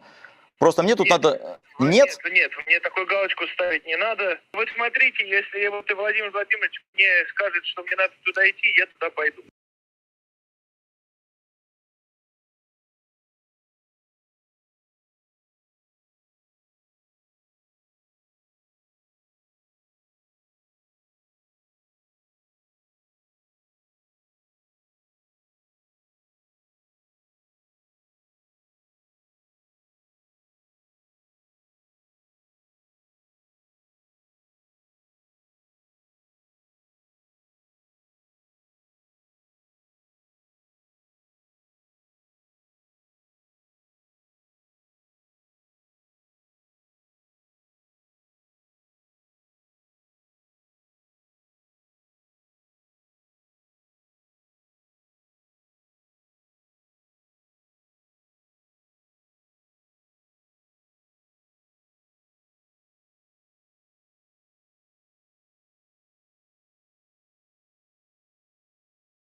Sorry, so yes, I forgot to turn on my mic. But what I was saying is in Izum, the exhumation of people killed by the Russians is being completed after the liberation of the city. More than 440 graves were found in the forest. Some of them had more than one body. So it's safe to assume that it's probably around 1,000 people. Iranian ambassador to Ukraine, Manocher Moradi, has been stripped of his accreditation, and the number of diplomats at the Iranian embassy in Kyiv has been decided to significantly reduce, the Ukrainian foreign ministry said. This decision was made in response to the supply of weapons to Russia to wage war against Ukraine. In order to fulfill the instructions of the president of Ukraine to take immediate measures to respond to the fact of the use of Iranian-made weapons by the troops of the Russian Federation on the territory of Ukraine, on September 23rd, Charge d'Affaires of the Islamic Republic of Iran in Ukraine was summoned to the Ministry of Foreign Affairs of Ukraine. The foreign ministry said in a statement, the Iranian side was told that the supply of Iranian weapons to Russia for their further use by Russian troops against the civilian population of Ukraine and the defense forces directly contradicts the publicly declared position of neutrality, respect for the sovereignty and territorial integrity of Ukraine by the top leadership of Iran. This is also a very timely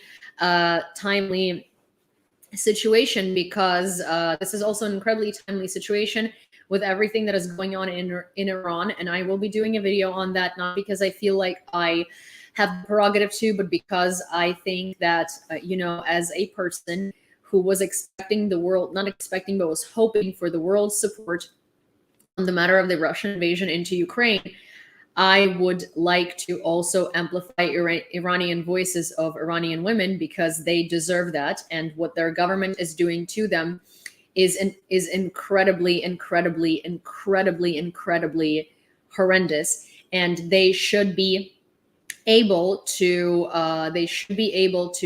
do what they want with their bodies. They should be able to do what they want with their hair. They are not an object. They're human beings, and they're human beings with rights, and those rights should be equal to those of Iranian men.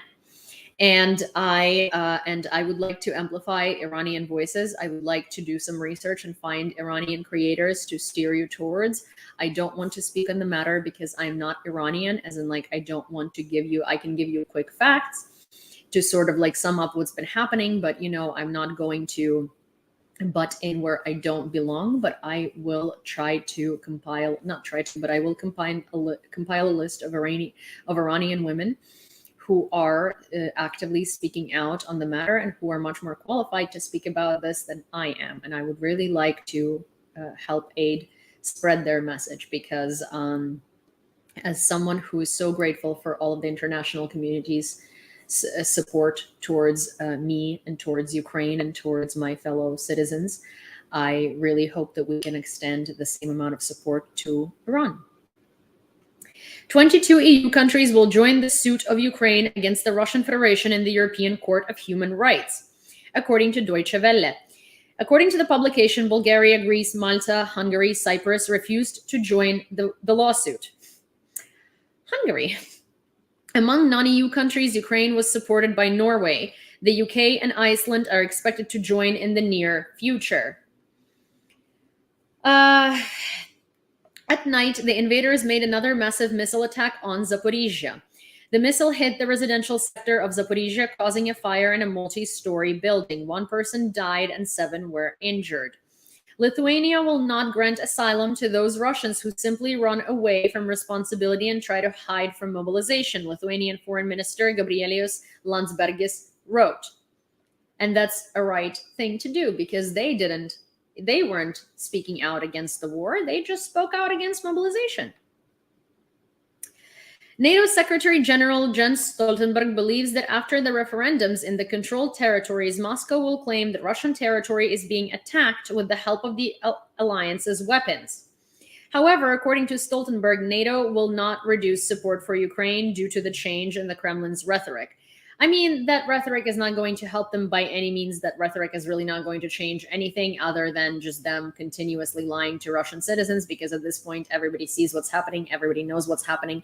And really, these referendums are just like a formality that they want to do in order to sort of show that they can, right? As part of the new sanctions, a number of EU countries are proposing to ban the transfer of dollar banknotes to Russia and tighten restrictions on cryptocurrency transactions, according to Bloomberg. A lot of the sanctions dodging in Russia is going on through cryptocurrency funds, and so that is a great idea, and that 100% should happen. U.S. Secretary of State Anthony Blinken held a meeting with his Chinese counterpart Wang Yi, during which the issue of war in Ukraine was discussed, as per U.S. State Department. Blinken warned Wang Yi against any Chinese support for a Russian invasion of Ukraine. Any help from the Russian Federation will have consequences for both China and any other country that financially supports the Russian invasion of Ukraine or facilitates sanctions evasion. The Secretary of State also noted that the United States and China have an obligation to confront the consequences of the war and deter further provocative actions by the aggressor. Putin is bluffing with the nuclear card, Atlantic Council expert Brian Whitmore. Putin is going crazy, and now he's bluffing, playing the nuclear card. This is already an old and ordinary record. The US must not back down. Nothing has changed in the approach to Ukraine. The situation, despite Putin's saber rattling, is not different from yesterday, the expert believes. Whitmore noted that Ukraine and other allies should rely on US intelligence, which has been monitoring the movement of Russian weapons on an increased basis since February 24th. The United States, in turn, should increase the supply of weapons to Kyiv, says an employee of the Atlantic Council. The Russian army is unlikely to be able to create a quality reserve, Institute for the Study of War notes. Analysts believe that the problem and mistakes of partial mobilization testify to the poor preparation of the recruiting infrastructure, which will not allow the Russian troops to quickly eliminate fundamental and systematic problems. In addition, according to the researchers, mobilization in different regions can exacerbate social tension, which has already grown due to the inequality of battalions with volunteers. Russians mostly mobilize minorities. And that has been a huge problem in Crimea, because they have been mostly mobilizing Crimean Tatars. Out of all of the mobilized people, 1,000 of them are Crimean Tatars, which is 90% of who they've tried to mobilize in occupied Crimea. 90% are targeted Crimean Tatars, and they're yanked out of their houses, they're yanked out of their workplaces, they're being visited in the middle of the night. So it is deliberate, and it is a genocide of minorities. Invaders dropped containers with poison on the positions of the armed forces of Ukraine, Operational Command South. They used chemical weapons. Hi, Walasi. With the help of an unmanned aerial vehicle, containers with a poisonous substance, presumably K-51 chloropicrin grenade, were dropped onto our combat positions. The combat medics did a good job. There are no casualties or critical conditions, the command said.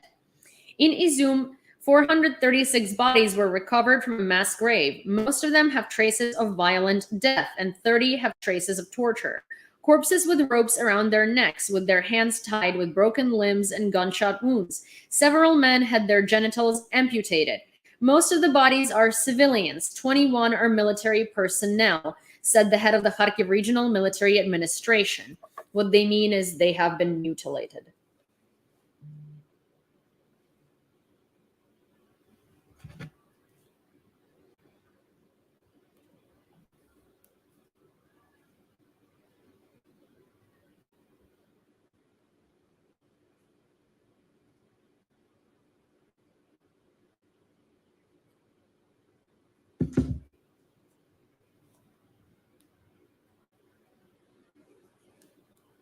This says woman 85 unknown.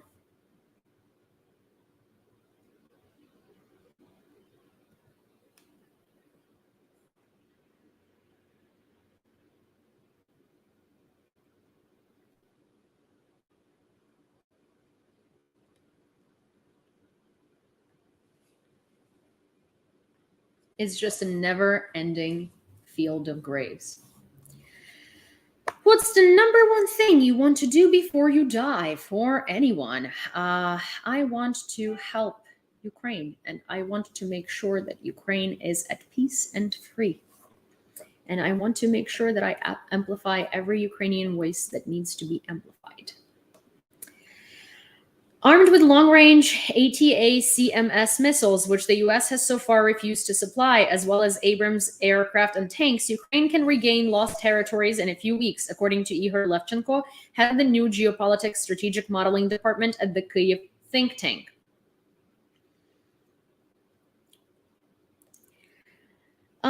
Former Mongolian president urged Russians not to fight against Ukraine. He invited the Buryats, Tuvans, and Kalmyks to flee his country, to his country in order to avoid forced mobilization in the Russian Federation. Note that he's a great friend of Ukraine. He graduated from the Lviv Military Political Institute.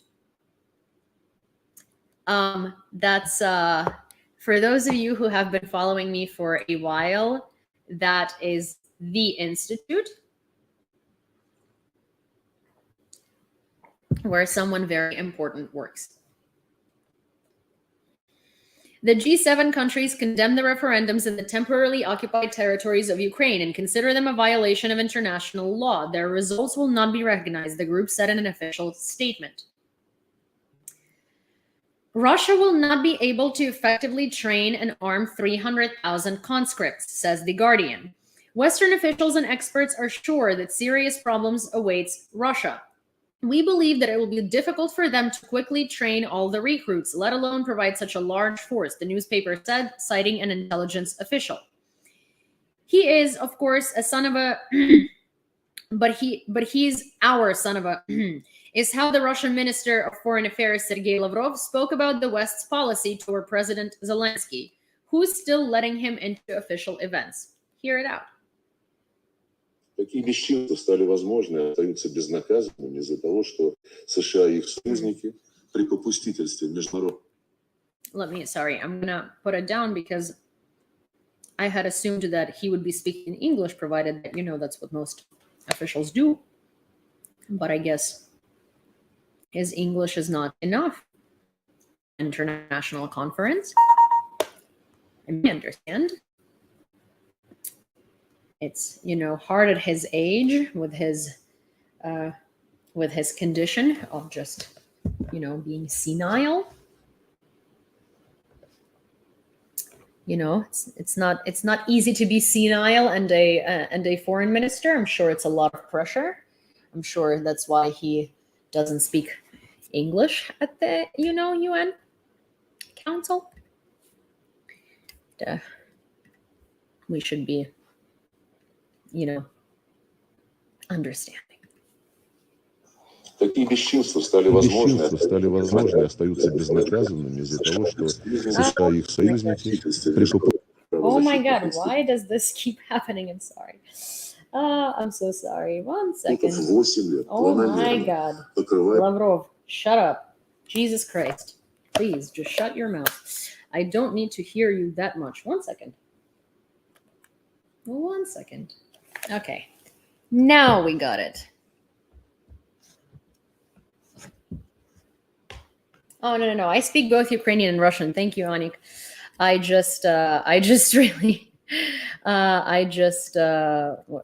need, because it's Russian, I need to show the subtitles. That's the whole point. Такие бесчинства стали возможны и остаются безнаказанными из-за того, что США и их союзники при попустительстве международных правозащитных институтов 8 лет планомерно покрывают преступления киевского режима, устраивая свою политику в отношении Зеленского, исходя из известного американского принципа. Он, конечно, сукин сын, но он наш сукин сын. Yeah. I mean, what a diplomatic way of describing something, right? You know, what a diplomatic way. He's just so well spoken, this Lavrov. So well spoken. Such a credible person. The United States is ready to impose additional sanctions against Russia if it continues the process of annexing Ukrainian regions. White House Press Secretary Karine Jean-Pierre said at briefing. The United States launched a special reconnaissance aircraft to track nuclear weapons. Rare aircraft were raised into the sky RC-135S Cobra Ball, of which there are only 3 in service in the United States. Such aircrafts were used to track Soviet strategic nuclear weapons. A blatant violation of international law and the UN Charter, Biden announced tougher sanctions against Russia due to referendums. According to him, the United States will never recognize Ukrainian territories as part of any other country. He added that this is a gross violation of the UN Charter and America is already working with partners to introduce new sanctions. The Russian referendums are a scam, a false pretext for trying to annex parts of Ukraine by force, which is a flagrant violation of international law, including the UN Charter. We will work with our allies and partners to create additional rapid and powerful economic costs for Russia. We will continue to support and provide security assistance to the Ukrainian people so they can protect themselves, Biden said. Russian soldiers sexually assaulted and tortured 4-year-old children in Ukraine. This was stated by a group of independent lawyers during a UN meeting in Geneva on September 23rd.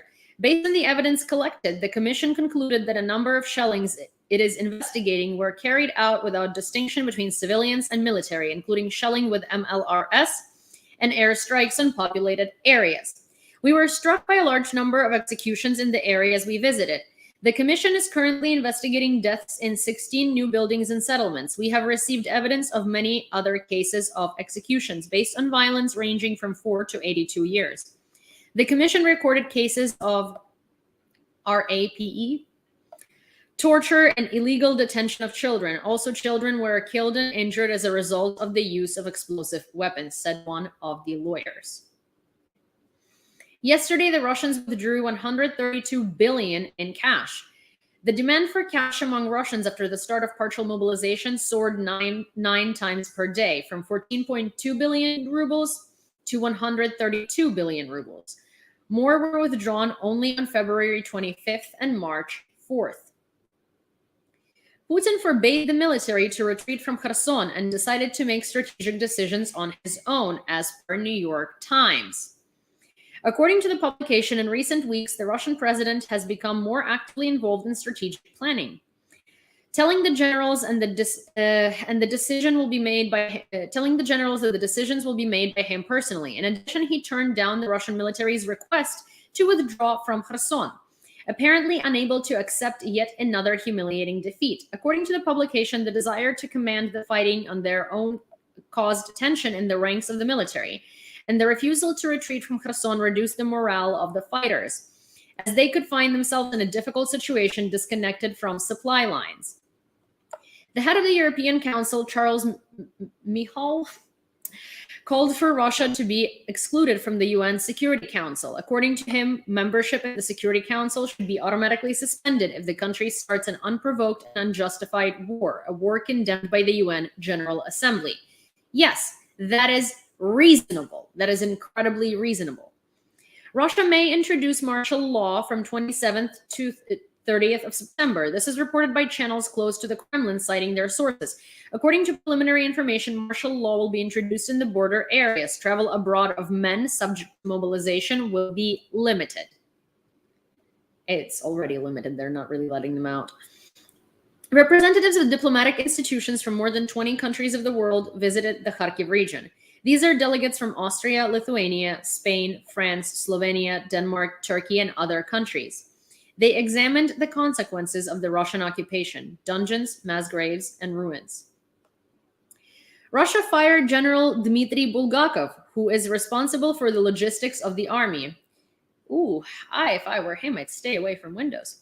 He was fired in connection with the transfer to another job.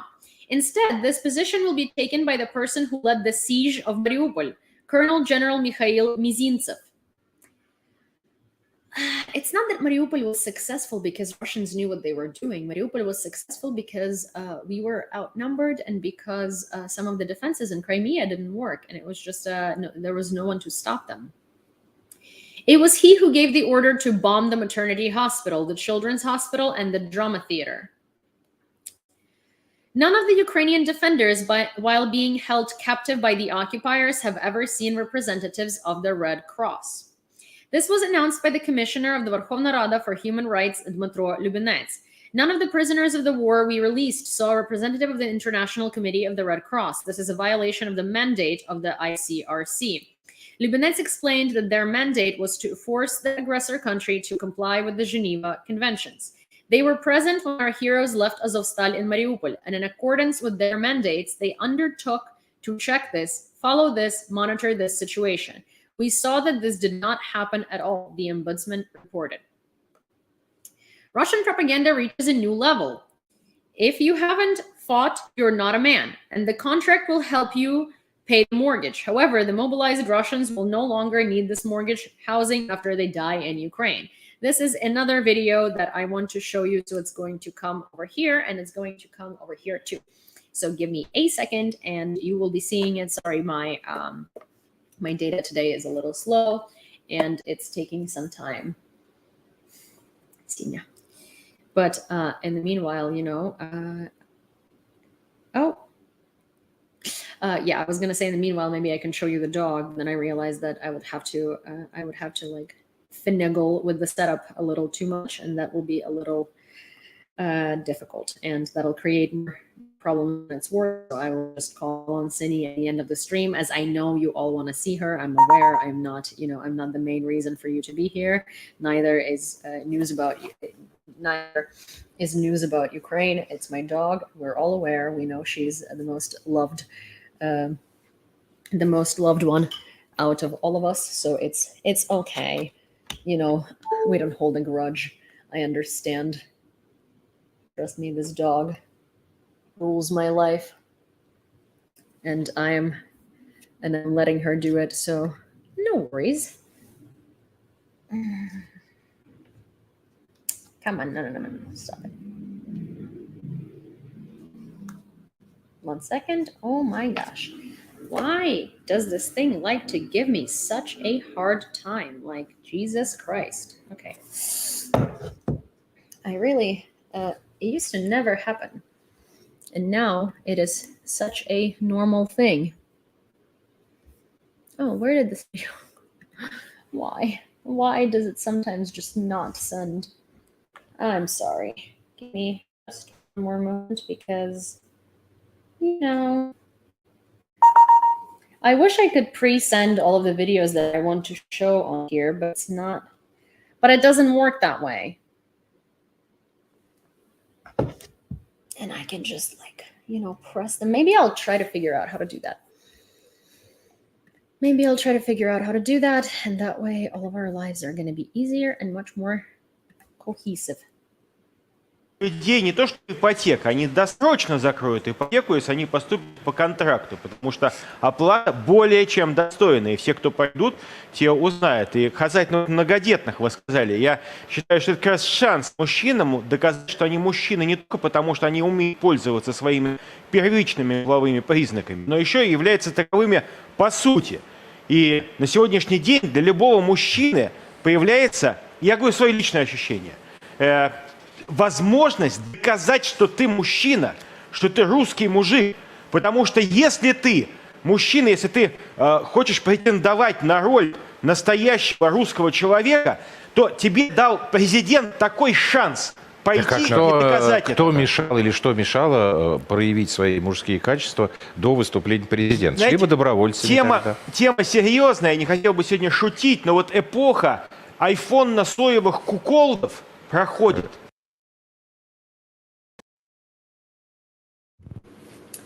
Yeah. I also love how Russians really love to use offensive terminology to describe their citizens and to sort of threatened them into macho threatened them into like submission and wanting to do this because, you know, if you don't fight, you're not a man. If you don't fight and you're not a man, you're a cuckold.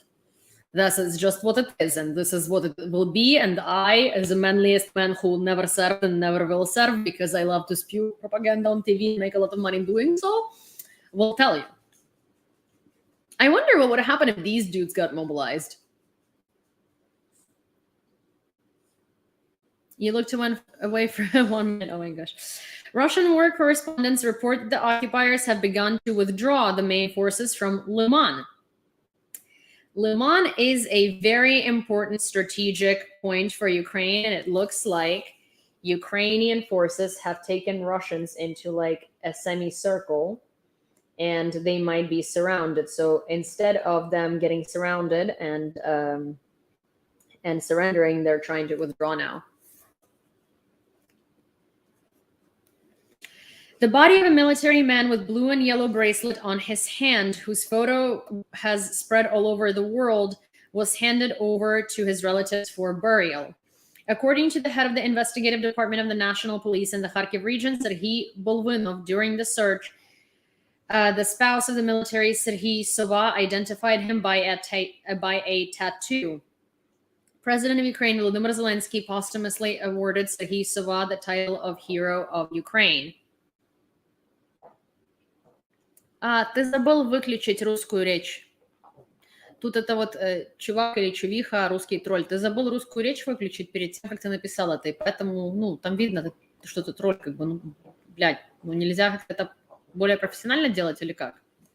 Ну, блин, ну, ты позорище какое-то для своей нации. Ну, бляха, тебе платят там какое-то бабло за то, чтобы ты сидел здесь, эту херню писал. А ты даже вот не можешь написать так, чтобы я не поняла, что ты не тролль.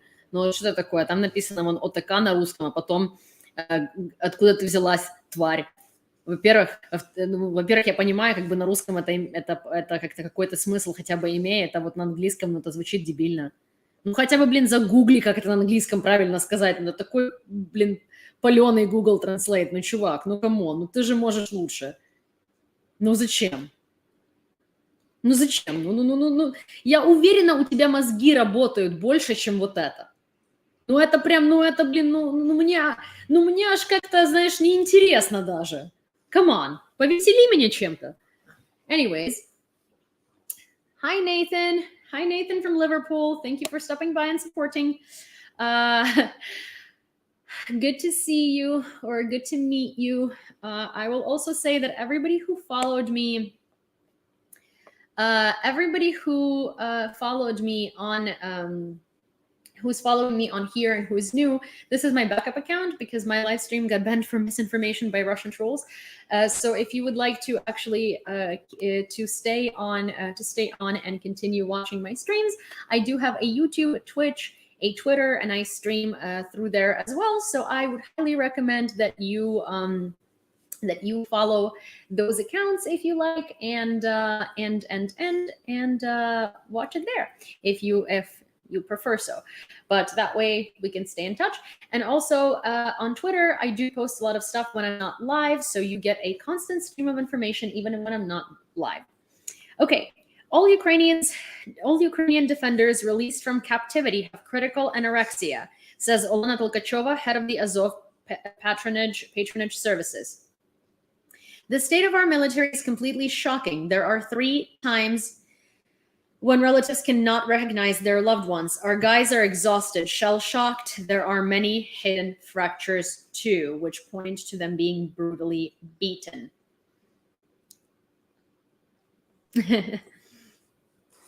The occupiers in Crimea are massively handing out subpoenas to the Crimean Tatars as part of the mobilization. Representatives of the indigenous population of the Crimean Peninsula who do not want to fight against their country are forced to flee. At the same time, according to Crim SOS, 90% of summons in Crimea are intended for representatives of Crimean Tatars.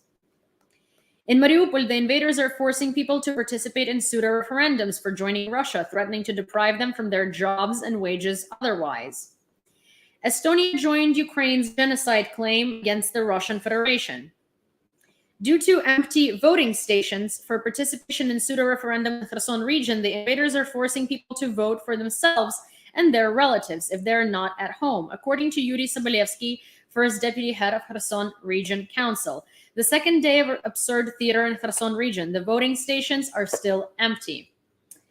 The Russian mercenaries are preparing provocations at the border between Belarus and Ukraine, according to Special Operation Forces of the Armed Forces of Ukraine. At this point, I see that even Belarus is not trying to get in on this show with Russia, so I think that Russia is trying to do these to convince Belarus that Ukraine somehow wants to attack them, to convince Lukashenko, who then in turn has to convince his people to go and fight.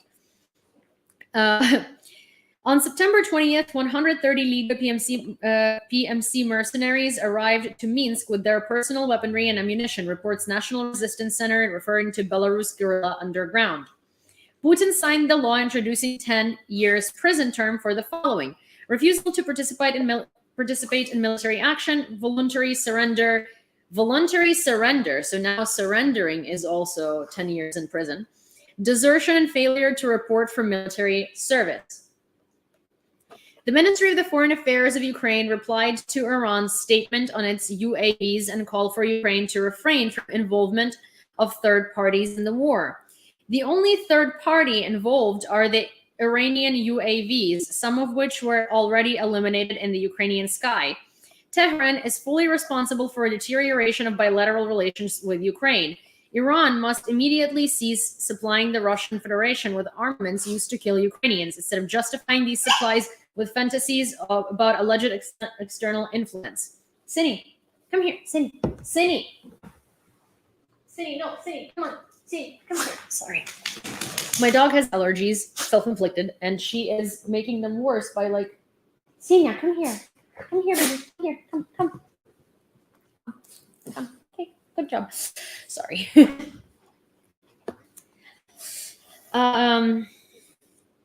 On Saturday, September 24th, the Ukrainian air defense units eliminated 4 planes, 5 UAVs, and a guided missile, reports the General Staff of the Armed Forces of Ukraine.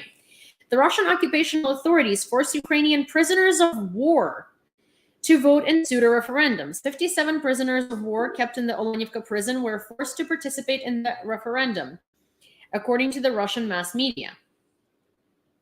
The U.S. congressman representing both the Democratic and the Republican Party called for the U.S. President Joe Biden to initiate exclusion of Russia from the UN Security Council in an interview with Voice of America.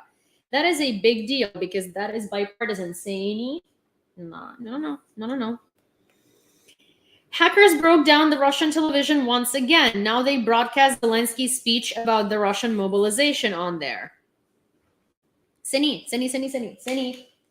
come back. Come back. Ukraine national triumphed over Armenia in the 5th Nations League round 5-0. Both Alexander Zubkov and Artem Dovbyk participated in 3 goals. The kid was from the 204th Regiment. He says there were 18 people left alive. The wife tells a soldier of the LPR about the losses near Izum and the mobilization of 15-year-old boys from the territories of the so-called LPR. This is an intercepted phone call between a wife of a soldiers from Pseudo-Republic of DPR or LPR. I will show it to you in 1 second. Yeah, Sini needs some. Sini is kind of like acting to her own detriment.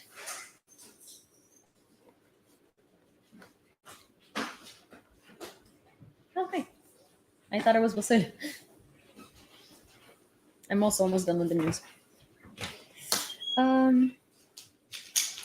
Sini, get back here. Back here, Sini. Yes, thank you. Come back. Thank you, baby. Okay, so here I will show you what's happening here. Vasil is not here, and Vasil, it's okay. I will walk her. Actually, once I'm done with the news, I will go. I need to buy Epsom salts for her anyway. For her little allergies. Sini, no. Baby. Come here.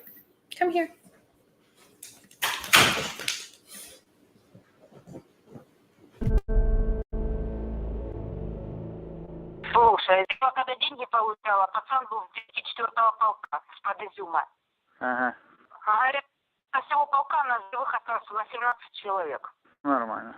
Говорит, нас хотят на ДНР, а мы сказали, мы туда не пойдем. Мы просили подмоги. Говорит, а нам ДНР сказал, мы вам помогать не будем. Говорит, с каким, говорит, мы лицом 18 человек, оставшихся в живых, которые были мы в окружении, просили подмоги. Говорит, должны им теперь помогать. Тут забирают всех пацанов, забирают. Всех. Ну, я понял уже. Даже 15 лет забирали в военкомат. Пока родители не подтверждали их лично, что им 15 лет. Прикинь. Ладно, что-то полез я вниз, но тут что-то долбить начинают.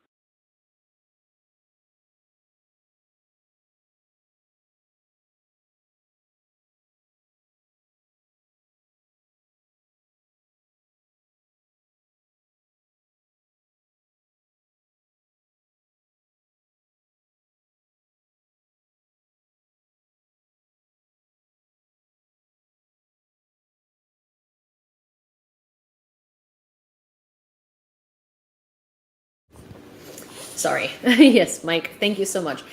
But yeah, basically, you know, it's this is DNR and LNR for you. Cindy, no. Okay, listen, I would let you go, but you are quite literally hurting yourself, and therefore I can't let you go. Cindy, oh my god. Come back here. Cindy. No, stop it. Come here. Okay, guys, I don't think I have time for questions today because I do need to look after Cindy. She's starting to scratch again and she has allergies and I'm like curing these allergies for her. But the more she scratches herself, the more she the longer it's going to take for her to get rid of these allergies. And so I really need to go and deal with her ears and deal with her things because she's gonna just make it worse. So yeah, so thank you so much guys for being here. Find me on Twitter, find me on Patreon if you'd like. All the links are in my bio or in my descriptions, and I will see you later tonight, potentially, or tomorrow.